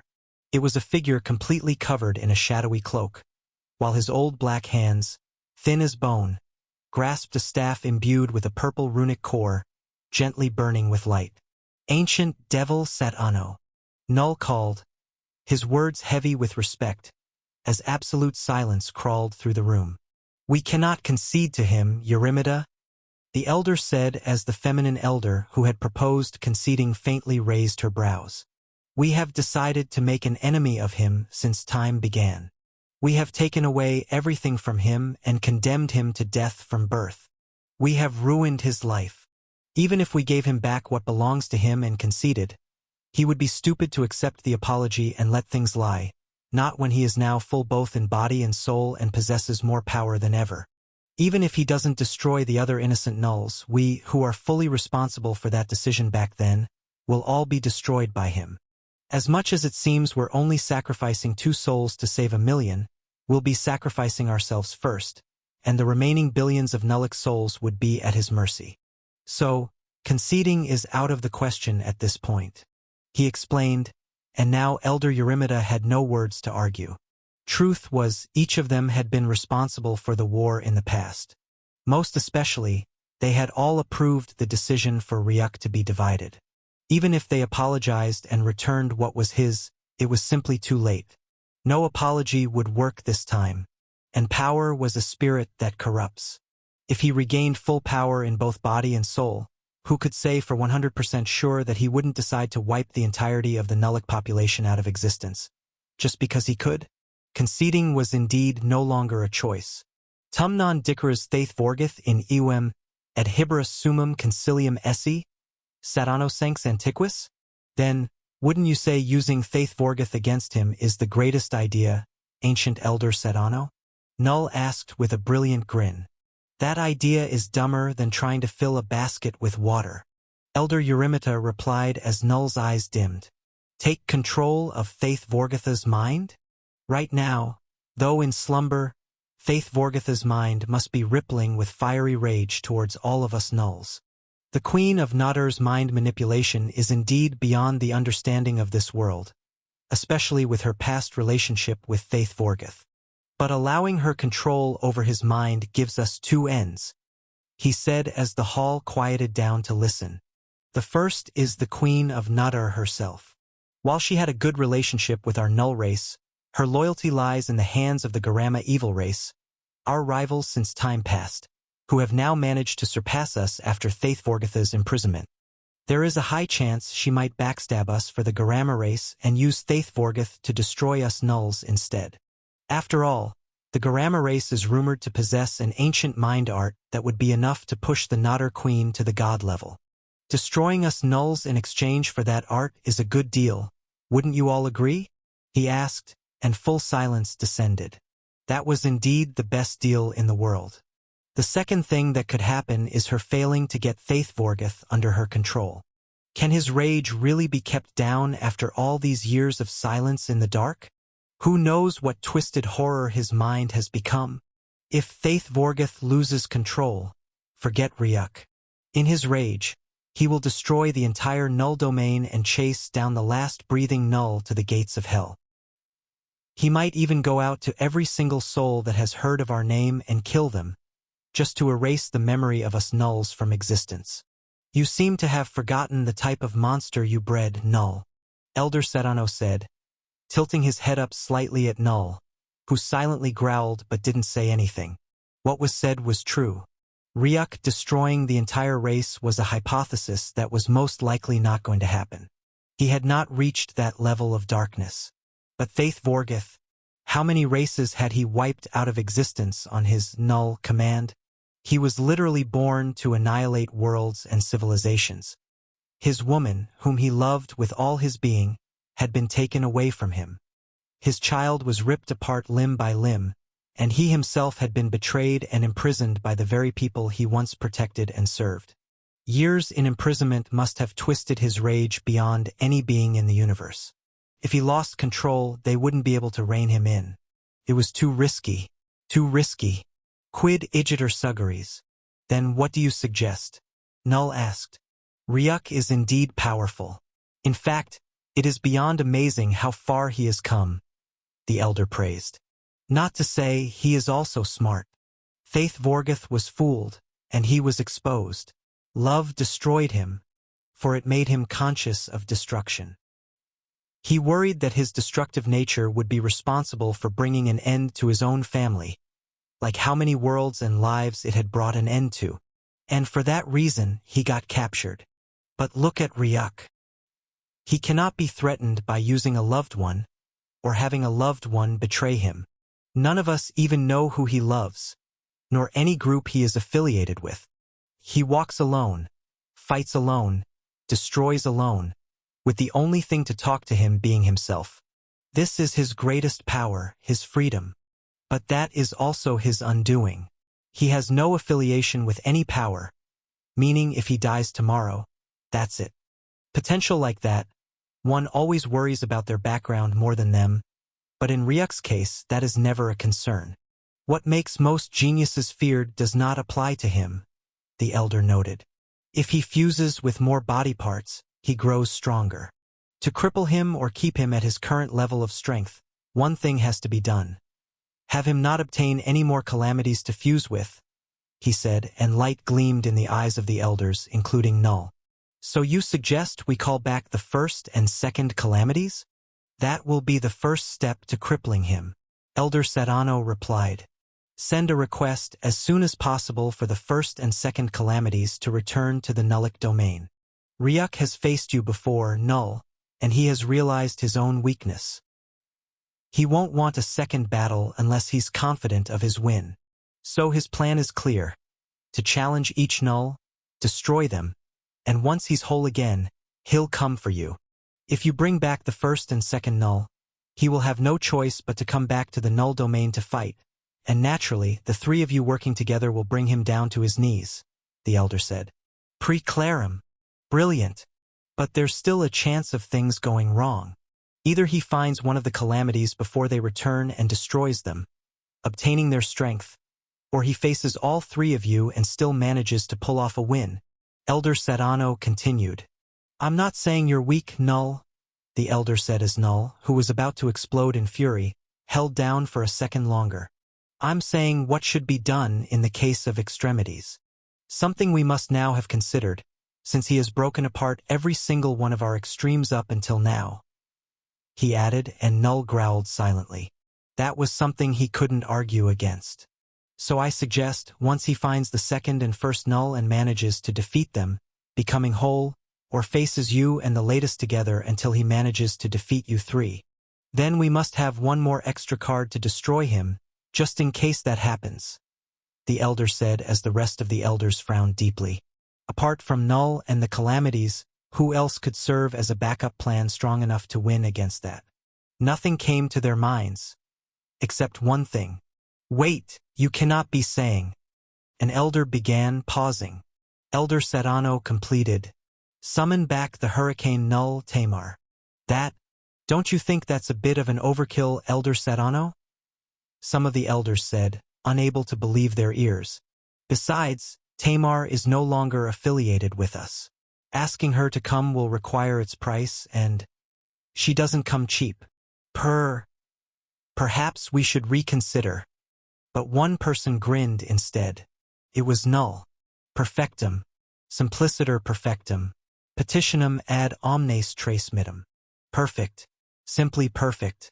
I will send the request signal to all three. Gratis ago tibi pro sapientia Tuesday, Sadano Sr. He. Thank you for your wisdom, Elder Sadano. He. With Azelrin destroyed, there were two last figures Ryuk needed to face. The second calamity and, finally, the first calamity whom he already knew held his soul. Isha retreated to the Garden of Mechirasa after the fight to recuperate, but her strength still surprised Ryuk. She could go toe-to-toe with a calamity. Even if it was only a dream figure, it was still incredible.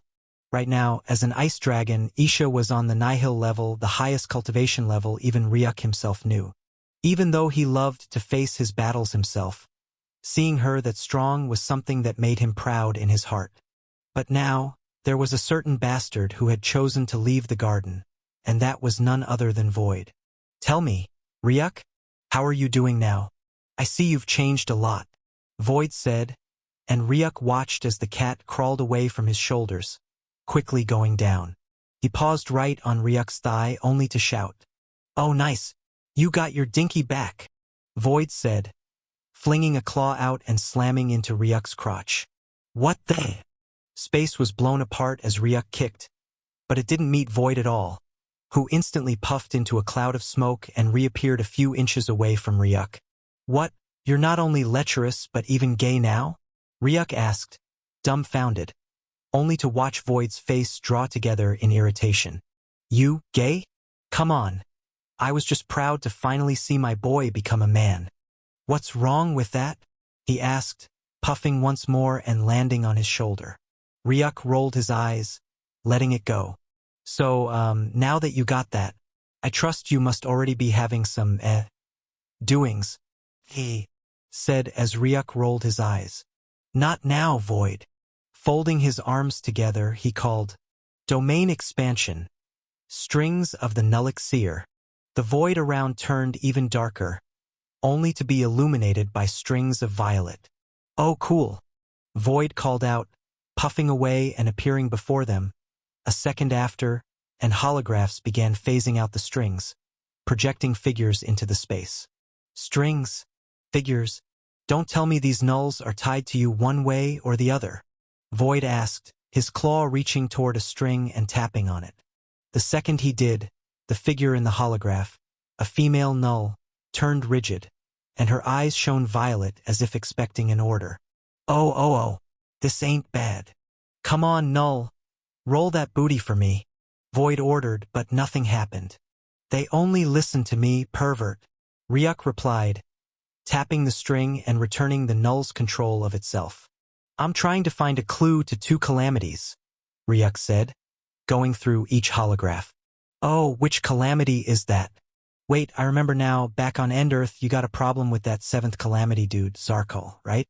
And now you're still looking for them? Just how many calamities have you gotten rid of? Void asked. 5. Holy fickle. You got rid of 5 calamities? Yes, that's all I've been doing while you were lurking around in bosoms. Just in case you're wondering what I've been up to. And I need to find the last 2, the second and the first, Ryuk replied. 5 calamities gone. That's some really nasty hit to the nulls, it said before shrugging it off. I know the second calamity. She is called Eravale. Eravale, the logic demon. That popular? Ryuk asked, turning to another footage with creased eyebrows. Yes, she's famous for being smart. Some say she's the smartest null alive. The spectacle type, huh? Ryuk mused, turning to the last few holographs in the space. You can say that, Void said with a helpless shrug. Eravale isn't the army type, or the one to have someone lurking around her, Void called as Ryuk paused. He had gone through 90% of the footage and still couldn't find a null that was close to her or anything like that. They say she usually frequents the Einstein zone. It's one bizarre place in the Coliando verse, where people naturally avoid due to some weirdo environmental stuff going on in there. So if you want her, then your best searching clue starts from there, Void said, his tongue sticking out to lick its paw. Coliando verse. Ryuk mused, turning back to the footage and narrowing in on a null who explained the specifics of the location. Finally got a clue. Then let's move. he said, canceling the domain as they arrived in the void once more.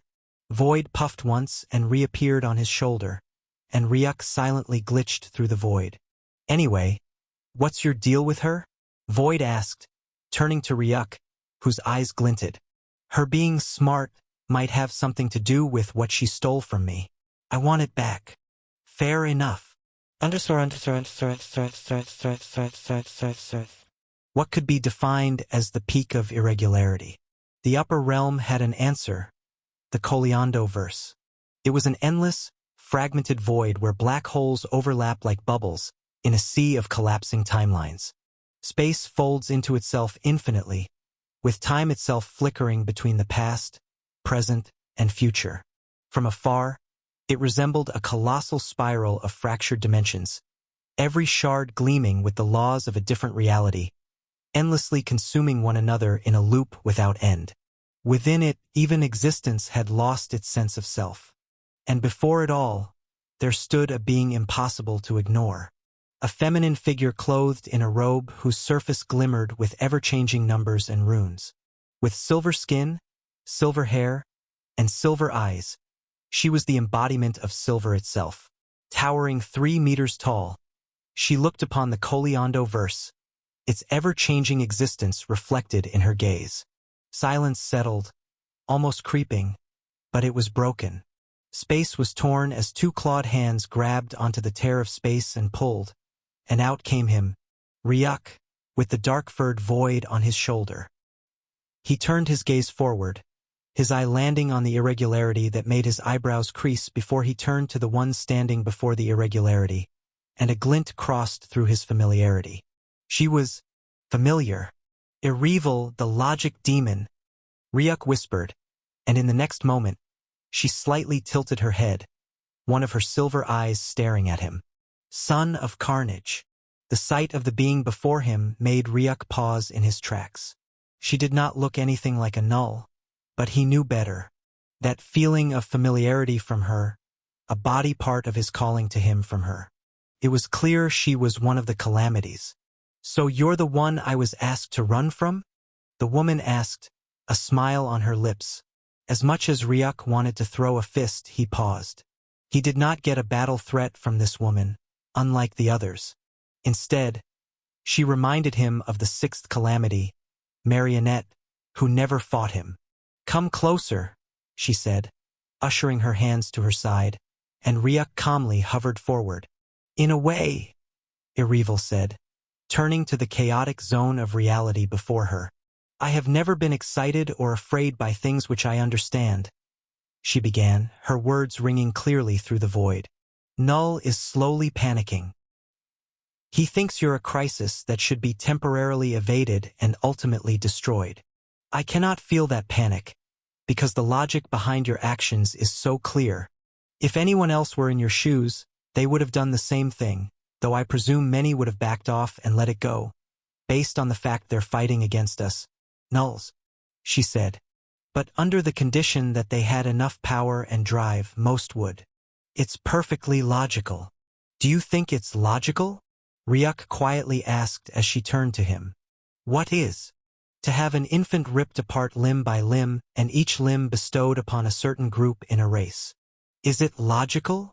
Ryuk asked, watching a silent gleam cross her eyes before she turned back to the Koleondo verse. The simplest answer to that is a yes and a no. Yes, Ryuk asked. Logic itself is predetermined by the conditions that shape it, she said, continuing further to explain. When Theithvorgta fell out with Null, Null panicked, and his panicking wasn't for naught. Theithvorgta is not a being that loses control, and all you do is sit and shrug at it. So he imprisoned him. The daughter of Vel'Ziraka led the dragons to wage war for her love, and nobody had any idea what happened to them after. Perhaps only Null would. But the question is, would it be logical to leave you, the son of both of them, alone? She asked. It's obviously not. Because one day, you will wish to know what truly happened to the daughter of Vel'Zirka or try to break Theithvorgta from imprisonment. In that case, the most logical thing to do was to kill you to leave the past buried. But killing you would be a waste. You possess too rare a bloodline to be simply extinguished. So you were torn apart, limb by limb, to further strengthen the Nullic race. All of these actions were absolutely logical from the viewpoint of not only Null himself but of anyone in a position of power. She explained, and Ryuk couldn't argue that. But it's also illogical, in the sense that if every kid in the universe were ripped apart limb by limb at infancy, then no kid would ever be complete. To even think of a world where that happens to all infants, one can already sense how ridiculous and illogical that is. So, no. If the conditions of burying the past were removed, then it is deeply illogical, ridiculous, even, she answered, and once more, there wasn't anything Ryuk could debate. Her logic was sound enough. But, she suddenly said as he turned to her, and she also turned to him, and they both looked into each other's eyes. It doesn't all make much sense, does it? She said, and his brows creased. What doesn't? Logic, she answered, and Ryuk watched as she extended her hands towards the chaotic reality before them. Out of all the most mysterious places I have seen and tried to decipher, Koleandoverse has to be the most complex. It's a place so deeply illogical. Time, gravity, space, everything there feels wrong, she whispered. The next instant, Ryuk saw a liquid-like stream gush over her fingers and surge forward. They were like runes of water, constantly shifting within the silver liquid, and as they passed through the zone, he watched them begin to change. The collapsing black holes halted in their places before they were slowly extinguished.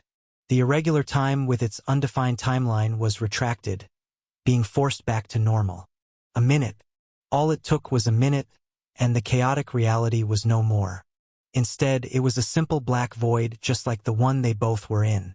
The Koleandoverse is no more, Void mused from Ryuk's shoulders, eyes bulging in shock. Everyone knew what the Koleandoverse was.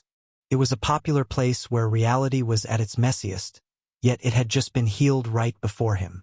When the void returned, Erivel took her hands back, turning to Ryuk, and she asked, "Do you understand?" She asked, watching as his brows creased deeply in thought, before a flicker of light crossed his eyes, leaving him dumbfounded. He turned to her, whispering in realization, "With enough power, even that which is deeply illogical can be made." Logical, she completed, a sweet and somewhat proud smile on her lips due to his answer. Power, Ryuk whispered. If there's anything in the world worthy of being studied, it should be power, for it changes and influences everything. With enough power, you twist reality to your wildest fantasy, and it will become the new reality, the new logic. How I wish I could understand it, she mused, and in the next moment, Ryuk turned back to her, watching her forehead suddenly start to glow. In the next moment, a line appeared across her forehead, and then her skull opened, revealing a brilliant gem of golden light. Her hands reached up, and she brought out what ought to be her brain. The sight of it made Ryuk's eyes shine brilliantly as he finally realized. This was what the second calamity had. His brain. But, I've always had my brain since the beginning? Ryuk mused, perplexed, until she spoke. You were born with something only the purest of us nulls possess, Erivel said, stretching her hands out. It's called a logic core, an upper layer of intelligence even the brain cannot possibly imagine, she said. And you're just going to hand that to me? He asked, halting his hand. Null bestowed upon me your logic core, but it was never mine to begin with. What isn't mine isn't something worth fighting for, especially not to the one it logically belongs to, she responded, holding his hands and passing the core into his palms. He turned to her, and his eyes shook as he saw it, silver droplets rolling from her eyes. But why? He asked, only to feel her embrace, her hands wrapping around him tightly as she buried her face on his shoulder, the tears raining down upon him. It was never meant to end like this. It was supposed to be us. Erivel did not complete those words before she became ashes of silver dust that dispersed into the void, and in the end, there was just him, Ryuk, standing emptily in space, eyes lost. His other hand consciously reached for his heart, and it was colder and silent. Even though I've gained this back, I feel like I've lost something I shouldn't have, Ryuk mused, and in the next moment he reacted. His hands morphed into claws, slashing open a smooth line over his skull, revealing the gleaming white silhouette of his brain. In the next moment, the golden gem was integrated with his brain, radiating a mixture of white and golden light before each perfectly merged. In the next moment, Ryuk's hands reached outward, and a white silver-like sigil appeared in his right hand, while a golden sigil appeared in the other. In that moment, the sound of lightning could be faintly heard, with his right eye silver white and the other burning golden. Reality reversal. Unbecoming time. He called out, and in that instant the world halted, then it zoomed. Even though Ryuk stood by the side, both arms outstretched, he watched as the space before both sigils glowed, showing the image of him implanting the core into his brain. Then it reversed, to him slashing open his head, and then reversed again to her fading into ashes, and then to her stepping forward to hug him. When she stepped forward to hug him, he moved, taking the position of the Ryuk. Aravel's eyes displayed confusion as she watched Ryuk suddenly slash open his head, tearing out the logic core, before he passed it back into her. What is happening? She asked in confusion.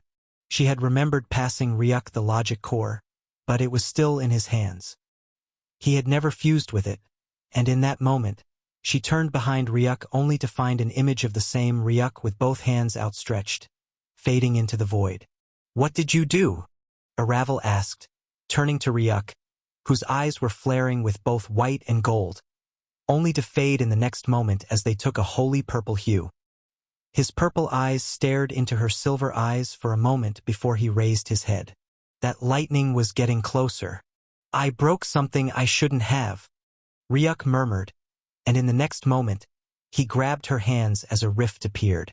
In the next moment, Aravel was flung into it. Ryuk!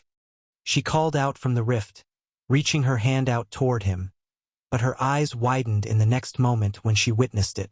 A white-colored pillar of lightning, radiating an energy that she had never before witnessed, suddenly slammed into him. But the rift was closed up just before the lightning could snake into it. Space was ripped apart as Ryuk was thrown down through the void with insane speed. An apocalyptic roar surged out from his maw, his body rapidly expanding until he became a hulking 1,000-meter-tall devil. Clenching both claws together, his legs smashed into space, warping reality from the insane physical power, and his body lurched forward, slamming upward with both fists. Kaboom! A massive explosion tore reality into nothing, unraveling dimensions as a powerful wave of abyssal energy laced with white lightning blew everything apart. Boom! Ryuk's legs smashed into the ground of the barren world, and it tilted roughly backward from the force of his slam. What was that? The system notification panel blinked in bold before him as Ryuk looked down at both his hands. There was nothing at all. His two hands had been blown to ashes, leaving not even a bone. His teeth clenched tightly as he felt a ravaging force ripping through his body and destroying him from within, a line of blood pouring from the corner of his devilish maw. He raised his head, and his gaze pierced through the void. There it was, a divine being of white oozing with so much white light that his bodily feature was hidden. All that he could see was its face, which had a total of 6 eyes, all of them pitch black, a contrasting color to its white look, and they all gazed down upon Ryuk. You have broken his law, reversing time and bringing alive a being who has been written dead. The voice, like 1,000 warriors roaring, echoed through the void, as something parted from the white light pointed at Ryuk. His heart sank, all the hair on his skin rising upright, and in the next moment, there was nothing. There was no void, no darkness. Neither was there a world beneath his feet. All there was a ripple of lightning snaking slowly through the void. What is this? This overwhelming feeling. Who is this? Ryuk thought, and in the next moment, the world around him darkened. Just before it completely turned black, The words rang out once more. You have been warned. The sound of water splashing was all he could hear. It appeared distant, but quickly it closed in, and in the next moment, a flicker of light appeared from the depths of a waterfall, as a pair of eyes opened up. Come, Isha. It was the first thing that occurred to him, and in the next moment, a hulking ice dragon appeared in the air. Her eyes stared at Ryuk, shock and disbelief crossing her face. But she moved, her claw whisking him from the water. Vroom! The air flapped once, and she disappeared into thin air, leaving nothing but frozen space in her passing. What? What happened to you? On a snowy mountain 3,000 meters high into the air, the words rang out, coming from a figure kneeling on the snowy surface, and in her arms lay a bizarre being. One covered in bizarre runes of darkness, occasionally crackling with dark lightning. It was Ryuk, and right now he was... Host has been half destroyed. Though snow fell upon the world, flakes drifting in the wind, a part of this world refused its existence, and it was the silhouette of that singular mountain. Specifically, what lay above it. Isha had him in her arms, and she could see him, Ryuk, covered in dark tattoos that faintly crackled with dark lightning. She noticed that those occasional flares of lightning were the ones responsible for chasing away the snow elements around. It was like energy was refusing to go near him, as though he were cursed by nature. But what she found more alarming was his debilitating state. One of his arms was gone, and in the place of his left eye was a pitch-dark scar that crossed from his eyes to his jaw. When she looked within that scar, she found nothing but ashes. She had watched him in many battles and many states after, and this was one of the most debilitating states she had ever seen him in. What was worse, she had no idea what had reduced him to such. The world was a void of darkness to Ryuk. His head was ringing, memories drifting far away from him. All he knew was the name, Isha. In some way, through the lightheadedness he felt, he somehow remembered that so clearly. He felt a warm glow embrace him after he called her name, and in that familiarity, he managed to drag himself out of his unconscious state. Opening his eyes, he was met with the sight of glassy white eyes. His hand reached out, grazing her cheek and wiping away the tear before it could mar her face. "Do not cry. I'm fine," he said to her, but his words didn't come out like he planned them in his head. They were a cracked whisper. "Let's fuse. I can heal you once we're one," she proposed, pressing her body closer. But he barred her, pushing her slightly away. "Not now," he said, continuing. "Just keep an eye on the surroundings. I need some time to understand." She nodded, laying him in the snow before transforming into an ice dragon that flew around the mountain. Ryuk closed his eye, seemingly falling into slumber. But no, he wasn't. The memories were returning to him like tiny droplets of water. The more they came, the more he was able to piece things together, up until the final moment when the being had appeared, striking him with the dark lightning. What happened back there? He thought silently, and the panel flashed. You were supposed to retrieve your logic core from Iravel and fuse with it. Having the logic core taken away meant her getting erased, and for some reason you couldn't watch her fade away. You reversed time itself, bringing her back from death and returning the logic core back to her. Your action defied the heavens, and it sent down that being that almost killed you as a warning. The system summarized, helping him get a hold of the memory pieces. The heavens? I thought that was just an expression. I thought so too. It replied, showing it was just as confused as Ryuk himself. But while that being's existence was confusing, what was even more confusing was his own actions. Why had he decided to keep Iravel alive, and even go so far as to reverse time for her? Was it because she gave him the logic core without fighting? No, that can't be the reason. The sixth calamity, Marionette, had also returned his nervous system without a fight, and yet he had taken it away from her. What he remembered vividly was that feeling of his heart turning colder upon seeing her fade to ashes. Her fading away was like an important part of him being lost, and in that moment, All his senses had been fired toward one purpose: bringing her back alive at all costs. He didn't even know that forbidden technique he had used. It occurred to him only at that moment, and he used it. But it seemed the forbidden technique this time brought its own repercussions. She's alive still, so I can ask her about why I felt that way. Know who she really is. For now, though, he needed to get back on his feet. Right now, he was paralyzed and absolutely weak, with stinging pain radiating from his bones due to the lightning pulsing through them. But pain was something that had already become familiar, almost comforting to him. That lightning, according to my database, is called Punisher lightning, recorded to have struck those who, in one way or another, have gone too extreme in their paths. It doesn't just paralyze the bones.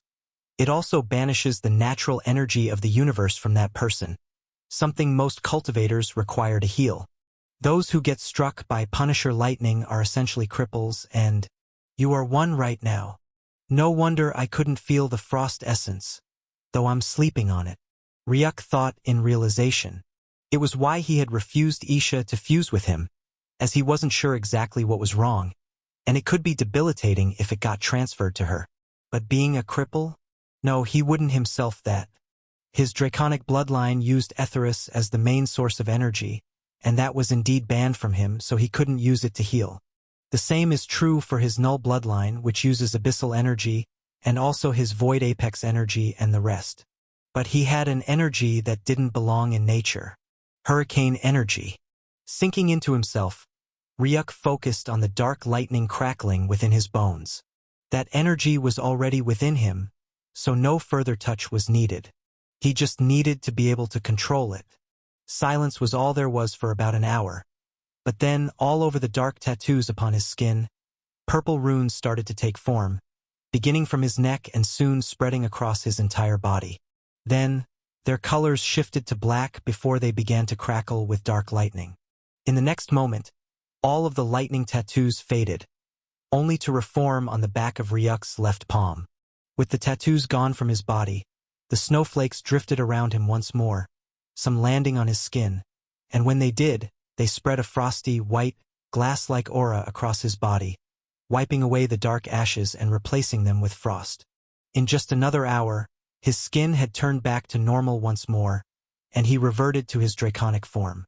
Ryuk rose to his feet, bones crackling like thunder as he felt the control of his body return. "I'm back. I'm back," he muttered silently, opening both eyes. But then there was a difference. His right eye was the same as before, blue with crimson star-like dots. But his left eye was different. They were pitch dark, with not the slightest white, and from their depths, dark lightning faintly crackled. He turned to his left arm, most especially to the back of his left hand, and noticed a circular dark tattoo with lightning occasionally crackling outwards. I can't fully get rid of it? Though he had gathered it in one place, it was like the dark lightning had stained his soul, making it hard to erase. But then Ryuk shrugged it off. So far it does not prevent him from using his elements. Then it was fine. His right hand, which had already regenerated, reached out, and a dark glove appeared, purchased from the system shop. It was a lightning-suppressing glove, and it did work, though the lightning symbol still shone from the glove. But at least lightning itself wasn't spilling out. He donned a simple white long-sleeved shirt and trousers just as he sighted the ice dragon that appeared out of the clouds, puffing into a cloud of smoke before a scaled lady raced out and embraced him tightly. "Thank you, Isha." With him having, in a way, obtained the logic core, there was only one more thing he needed: his soul. And that could only be obtained from the first calamity. The idea of using the Nullic string domain to try and find him occurred to him, but something also told Ryuk that it wouldn't be that easy. He had only found the second calamity due to Void, after all. But then he remembered. The second calamity. She might be able to give me the location of the first. Stretching forth his hands, a rift bloomed into existence at the tip of his fingers, quickly widening to reveal a garden of red roses and blue lilies. Ryuk stepped through it. The second he stepped in, she felt his presence, turning her silvery eyes towards him. You survived, she said, taking a step forward, and in the next moment, she was right before him. She had faded into ashes, and now here she was. It created a mixed feeling in Ryuk, and he couldn't help but ask, "Do you feel weird?" Iravel's hand faintly touched the mark on her forehead. "I feel like it was taken away for a moment. I have grown too attached to survive without it, and yet here I am." She mused confusedly before her eyes steeled, and she asked, "I died, didn't I?" "Yes, you did," he replied, not hiding it away from her. "And you brought me back to life, something that goes against the laws of reality, so you got punished by the heavens for it." She completed, piecing things together. "But why did you keep me alive?" Iravel asked, turning to him, and Ryuk's brow creased. He had initially thought he might have known her, but standing before her right now, she still wasn't really familiar. "Then, why?" "I want to know the location of the first calamity," he replied, and an almost imperceptible glint of disappointment flickered in her eyes. Still, she replied, "Before your arrival, I got a command from Null to return to the Null domain. He must have realized that each of us fighting you solo would lead to our destruction, so he planned to bring us all together to fight you at once. Does that mean the first Null calamity is back in the Null domain?" Ryuk concluded, and she nodded. "He should be. The Null domain," he mused beneath his breath. He had been specifically avoiding that place due to Null's existence. But now he had not much choice. But at least that place now had all he needed. His last missing part held by the first calamity and past knowledge possessed by Null. Null and the first calamity aren't the ones you should be worried about, Iravel suddenly said, bringing his attention. "What do you mean?" "Null has sought help in case he fails to stop you." "He thinks he can fail to stop me?" "No," Iravel replied with no doubts. "Null is too arrogant and powerful to welcome the idea of his failure. Most likely, some of the ancient Null Elder must have convinced him to have a backup plan, just in case," she explained. "If they're having a backup plan, then I really must have knocked them off their comfortable seat," Ryuk thought, almost grinning in satisfaction, but then his expression slightly faltered. "A backup plan that can succeed even when Null himself fails? Whatever that is must be incredibly dangerous." "It's the Hurricane Null," Iravel said to him, and a lost glint flickered in his eyes before, all of a sudden, the words resounded in his head, and realization dawned on him. "Fortunately for us and unfortunately for you, another person was born with hurricane energy at that same time, so you became disposable." He remembered those words. They were from Zarkul. He had indeed made mention of another Null being born with the ability to control hurricane energy, which made the Nulls afford to rip him apart piece by piece. "You seem to be aware of her existence," Iravel called out, noticing his expression. "I didn't know it was a her. Only knew there was a Null who also controlled hurricane energy," he replied. "Well, you know now. Zarkul has asked for her return. She may do so, she may not. After all, she listens to no one but them. But if she does and she finds you, she'll kill you." Iravel spoke, and Ryuk chuckled. "You sound quite confident in her abilities. Have you seen a god before?" she suddenly asked as Ryuk's eyes furrowed.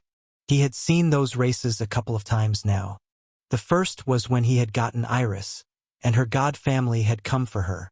The woman from the garden, who was the creator of the system, was also a god from a different reality. And finally was that angelic being that had declared itself God and tried to judge him. "Sounds like a yes. What's one thing you would say about them?" Iravel asked, and Everlearn's brow creased slightly before he replied. "They're hard to predict and all overwhelmingly strong. Every one of those gods was crazily strong. Some of them reduced him to half-death with a single attack, and the woman who created the system held a power he couldn't even grasp." "What have gods got to do with the Hurricane Null, though?" he asked, confused as to how that correlated with her. "Null, the manifestation of that dark Faith Vogarth, the Null of Carnage. You know the title of the Hurricane Null? Iravel asked, pausing her breath before calling out. Ashra, the God Destroyer. God Destroyer? Ryuk said with creased eyebrows. A title wasn't just a random name to flex or anything. Faith Vorgoth was referred to as the Null of Carnage because he gained more power the more carnage he unleashed upon the worlds. The Null calamities that Ryuk had fought up until now also possessed their title, and in one way or another, that titled name seemed to be the embodiment of their being. Could be referred to as a true name, and that wasn't something anyone could just bestow upon themselves. And now, there was someone whose true name was God Destroyer? Tell me what all you know about her, he said, a seat materializing behind them, and Iravel explained. Ashra was born a week before you, and just like you, she has the same anomaly. Born to two different races whose bloodlines were never supposed to coexist. Her mother was the Null, but her father is a high-ranking member of one of the three supreme races. The supreme races, Ryuk mused, his brows creasing. He felt that name strangely familiar. It was then that he recalled the exact words from his conversation with Antares back on Endearth. New races climb up the hierarchy every day. In fact, it's a competition to climb higher and higher. But if there are three who are so strong, it's hard to think they'll ever fall off. The first would be the Luminarchs. The second are the Dayborns. And the third strongest are the Hallowworms. You mean the three supreme races? Ryuk asked, and Iravel's eyes glowed as she nodded. Yes, her father is a Luminarch. They're one of the strongest when it comes to pure combat power among the three races. That makes Ashra a half-Luminarch and half-Null, and this allowed her to control Hurricane just like you, but she's not like you.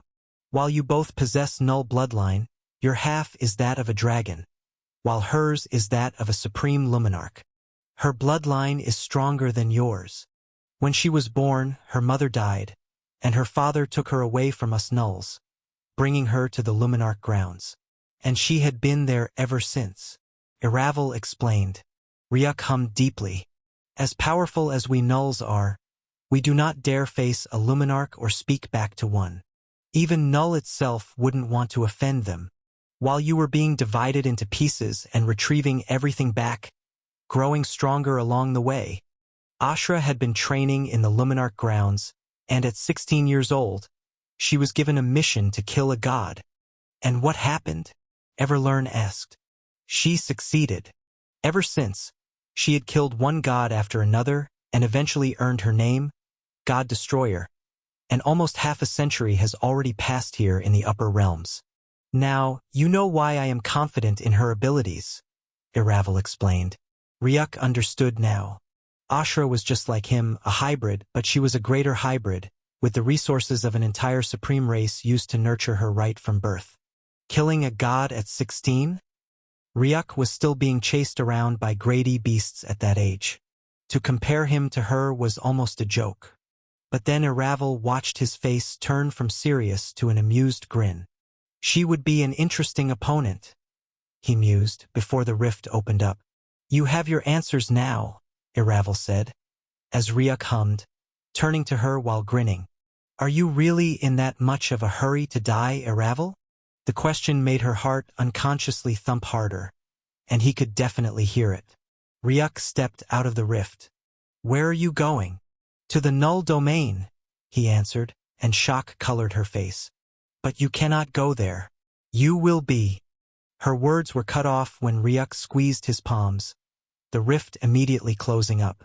You really choose to go fight them in their domain, even knowing it's a clear trap. The system panel flashed as Ryuk's eyes steeled.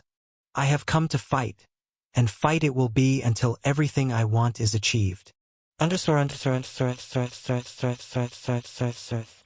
The soul plate of Iravel has yet to shatter, even though she has yet to arrive. And she has also broken communication. The words rang out above the void of the Nullic domain, where a few beings stood. There were 7 clad in long dark robes, none other than the ancient elders. Just behind them, a gigantic face was out, its two pitch-dark eyes gazing down at the entire Nullic domain. Most likely, she has joined forces with him. Iravel's logic, after all, works in ways even we cannot understand, an ancient elder mused. Another said, now that he knows the ploy, do you think he will still show up? Only an idiot will show up after realizing the ploy, ha ha ha. One elder said with boisterous laughter. I bet Thaith Vorgoth would have done so, though. His not coming must mean he's the bastard that he is, another said with a sneer. Then the elder who had originally asked turned to Null. What do you think, Null? Do you think he will still show up? Red lightning crackled through the void as Null's pitch-black gaze stared into the distance. Vignetten? Non. Will he come? No. A red glint of light crossed his pitch-black eyes at this point, and he completed. L'amique. He's already here. What? The sound of lightning crackling resonated from afar. A shadow spreading to cover the entire Nullic domain, and then an ear-deafening roar blasted across the Null domain, space fracturing like glass as black holes were forcibly ripped open in the sky. A silhouette appeared in the distance, one that made every Null pause mid-breath as they saw him, a being unrecognizable and abnormal in every sense of the word. He has come. So this is him, his true form, an ancient devil elder said, as they saw the silhouette that came from a distance. How horrific a being! The approaching silhouette was none other than Ryuk, but this time, the form he had taken was one no one who had ever seen him would ever be able to recognize. Host has entered a dual primal manifestation. Primal manifestation level. Demigod rank. He was two. One was the him below, a massive, colossal dragon, the size of a star's body. 6 massive wings stretched out from his back, their ends disappearing into the far depths of space, and his head beheld a full draconic maw, spilling out breaths powerful enough to rupture entire existence. Even though he was a dragon, there were no jade blue scales on him. Instead, it was completely dark, pitch-black scales, streaked with purple lines covering every inch of his colossal body. His claws were entire kilometers long, gleaming with purple energy, their mere flicker slicing the void apart until they left absolutely nothing remaining. The aura oozing forth from him was nothing unlike what even Ryuk had ever felt from himself. Yet this was but one of him. The other form of him was humanoid, and he stood at the top of the dragon's head. A being 100 meters in height, with a slick muscular frame, seemingly carved by a god of battle. He had not 2 but 8 massive arms sprouting out of his shoulders. Every single arm held a scythe 500 meters long, with edges brimming with energy, and each of the 8 scythes brimmed with 8 different energies. Around his head was the crown of fragments, 3 of them lighting up, further sending energy through his body. He had no skin, that had already been sacrificed by him, only to be replaced by an endless void where a total of 8 energies coalesced. Right from the get-go, Ryuk had used an ultimate transformation skill, one that employed his Abyss and Null Dragon bloodline, representing the dragon he was, and another, the humanoid form he possessed, created from his Beyonder Dragon bloodline, and all his elemental attributes. He stared straight, and there he found the face. Null, before him, the 7 robed figures. He understood they were most likely the illustrious ancient devil elders that Iravel had warned him about. Tandem coactus redire post ultimum ignivam fugum. Finally forced back, after your last cowardly retreat. He. Null's boisterous laughter reached Ryuk, who slowly took his gaze away from him, turning to the Nullic domain beneath him. It was crawling with Nulls, young and old, male and female. I will start with only the mercy I will give today, he said, and in the next moment, his fingers reached downward, for of his arms, and then, the sound of a flick rang out, and when it ended, the ancient elders had their eyes bulging out of their sockets. They turned downward towards the Nullic domain, and there was nothing. The entire Nullic domain, containing millions upon millions of fortresses and billions of Nulls, was no longer to be found. The entire Nullic domain itself had disappeared. Turning back to Ryuk, they found his arms stretched forward, and in the center of it was a simple ball. a ball where the Nullic domain could be seen. The eyes of the Nulls within displayed fear as they looked up, and all they found was his face, so massive, he made them all look like ants. He reduced the entire Nullic domain to the size of a ball? The Nulls, the powerful conqueror race heading from world to world, devouring them with their brutal, unshakable power. The fear of the evil that they had cast upon this universe has lasted many years before you were at all born. The system panel blinked before Ryuk, who silently gazed at the ball. Yet all of that horror, that history, that fear, held within your palm. The fears of billions, the cry of billions, the rage of billions, all at a risk of being erased with the flecks of fingers. You have indeed come far, haven't you, Ryuk? The feeling Ryuk felt now, he could not find a word for it. He had them all in his hands, the mighty Nulls, and he knew in the deepest part of his being that if he tightened his fingers, he could crush the Nullic domain to dust, erasing all of the Nulls in both body and soul. Even Null, the manifestation of the Null bloodline, could not stop him as he moved too fast for him to react. He had done something none of them could have guessed or prepared for. And even this thought of his was happening faster than any of the Null elders before him could reach halfway through their own heartbeat. But when one holds such power like he had, they face a dilemma, and he was now. To destroy or to spare. How many lives have they destroyed since the beginning of their existence? The specific number was beyond his reasoning. They were evils deserving of being destroyed, and now he had the power to do so. To bring an end to the race called Null. The question was, should he? Should he clench his fingers and erase them all? His eyes turned fiery with bloodlust and anger, but they quelled not long after.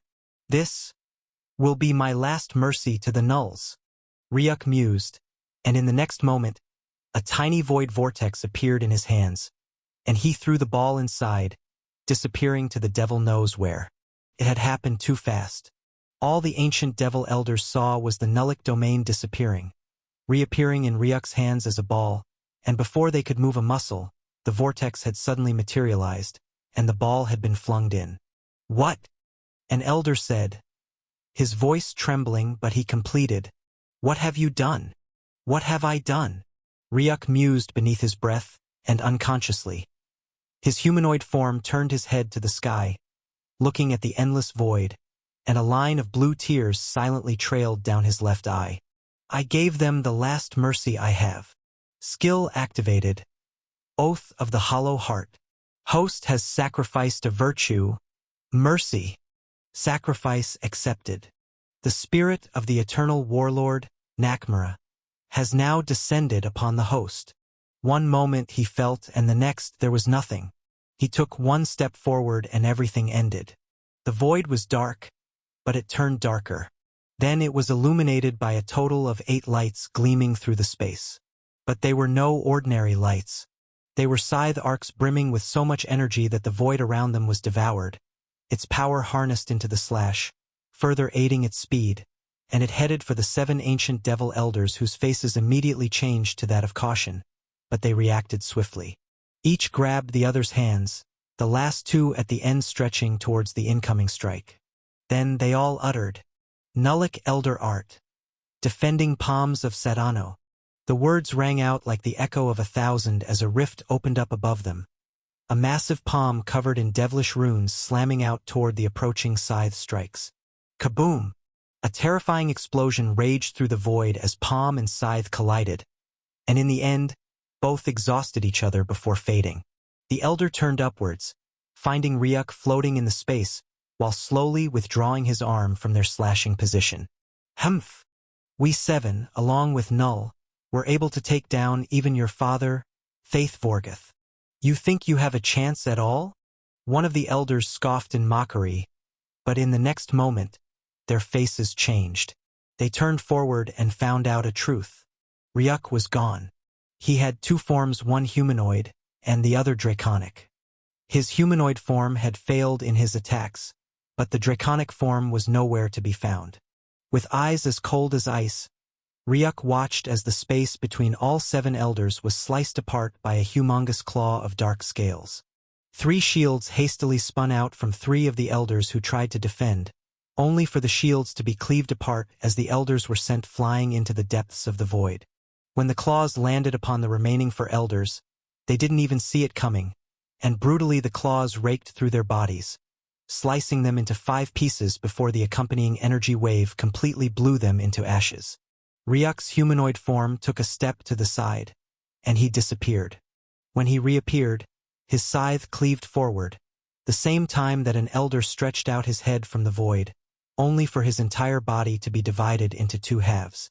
The remaining 7 scythes spun in all 7 hands, and 7 images of Ryuk appeared around the elder, each one in a different motion strike. How? Laws. He's slashing primordial laws. The realization hit Elder Hoitan, who watched as his body and soul were cleaved to pieces before he could even react. No, he couldn't react at all. A force had enveloped him, stopping him from moving, while the rest cleaved through. As a Nullic Elder, he had precautions set up to save his soul, but none of those worked. Every lash of that strike fell upon his soul, and even barriers protecting his soul enough to give him a second chance for life were all reduced to nothing. With regret and confusion, he was snuffed out of existence. 6 of the 7 afterimages faded, leaving just 1 Ryuk, and he slowly turned behind, finding the remaining 2 elders that slowly exited the place. 1, an elder whose robes had been blown apart, revealing a figure covered in multitudes of runic tattoos. It had a feminine body, but its true form seemed to be an ever-changing lock of runes. The other elder was an old man gripping onto a pitch-black staff. Both looked at him, watching the fading remnants of souls of the other elders in shock, and Elder Serrano looked forward to Ryuk. Iravel has betrayed us. The ancient Nullic elders had been in the world for many centuries to count. The arrays of techniques they possessed were beyond limits. The forbidden arts that they had practiced in their endless times. They had fought against even the notorious Null of Carnage, yet their plethora of skills had made them survive. A simple slash like Ryuk's could never have made a mark on them, much less killed them, yet 5 of them had died. There was only one explanation. He had analyzed the weakness in their plethora of arts, and in the end, his slash had accurately targeted that. The only one capable of this was Iravel, the logic demon, the one who searched for the history of the past, armed with a plethora of forbidden skills. Iravel was aware of every forbidden skill in the Nullic libraries, and the elders had allowed her knowledge to even the most obscure of their arts due to one thing. Iravel could not use the arts. She could comprehend arts that would take others years to learn in the span of a few days, but she could never use them. That was her curse, and why the elders had allowed her knowledge. But now Iravel had betrayed them. She had revealed her secrets to this being who was slowly walking towards them. And Elder Serrano wasn't wrong at all.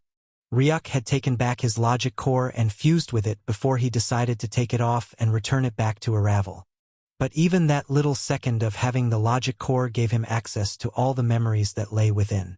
And just like how fusing with Marionette Gad allowed him power over every soul she had ever turned into a puppet with her strings, having his logic core back, even for that little second, gave him access to all the memories that lay within, including all of the memories of the ancient arts that the elders before him had repeated to Iravel that they had practiced. The shield they used to block the attacks, he knew how it was formed, and he knew the missing marks in them. He knew the defense arts that they had placed on their souls to bring them back to life even after they had been killed. And what was more, Iravel had spent her life doing just one thing: finding weakness. She was the logic demon trying to make logic of things, including both their strength and weakness. And Ryuk saw through the elder's weakness. And naturally, he had targeted exactly that, giving him the power to end all of the so-called immortal elders with one swift scythe slash. Ryuk didn't spare a second for them to get themselves together before he made his next move. 8 arms gripping 8 scythes, he flashed forward, appearing before them in almost an instant, but they also reacted. The elder covered in runes raised his hands faster than he could move. The runes on his skin interchanged, and in the next moment, Ryuk saw them grow more distant from him. The space around him was being manipulated, sending him farther the more he wanted to come forward, and he had disappeared from their view in less than a second. Bang!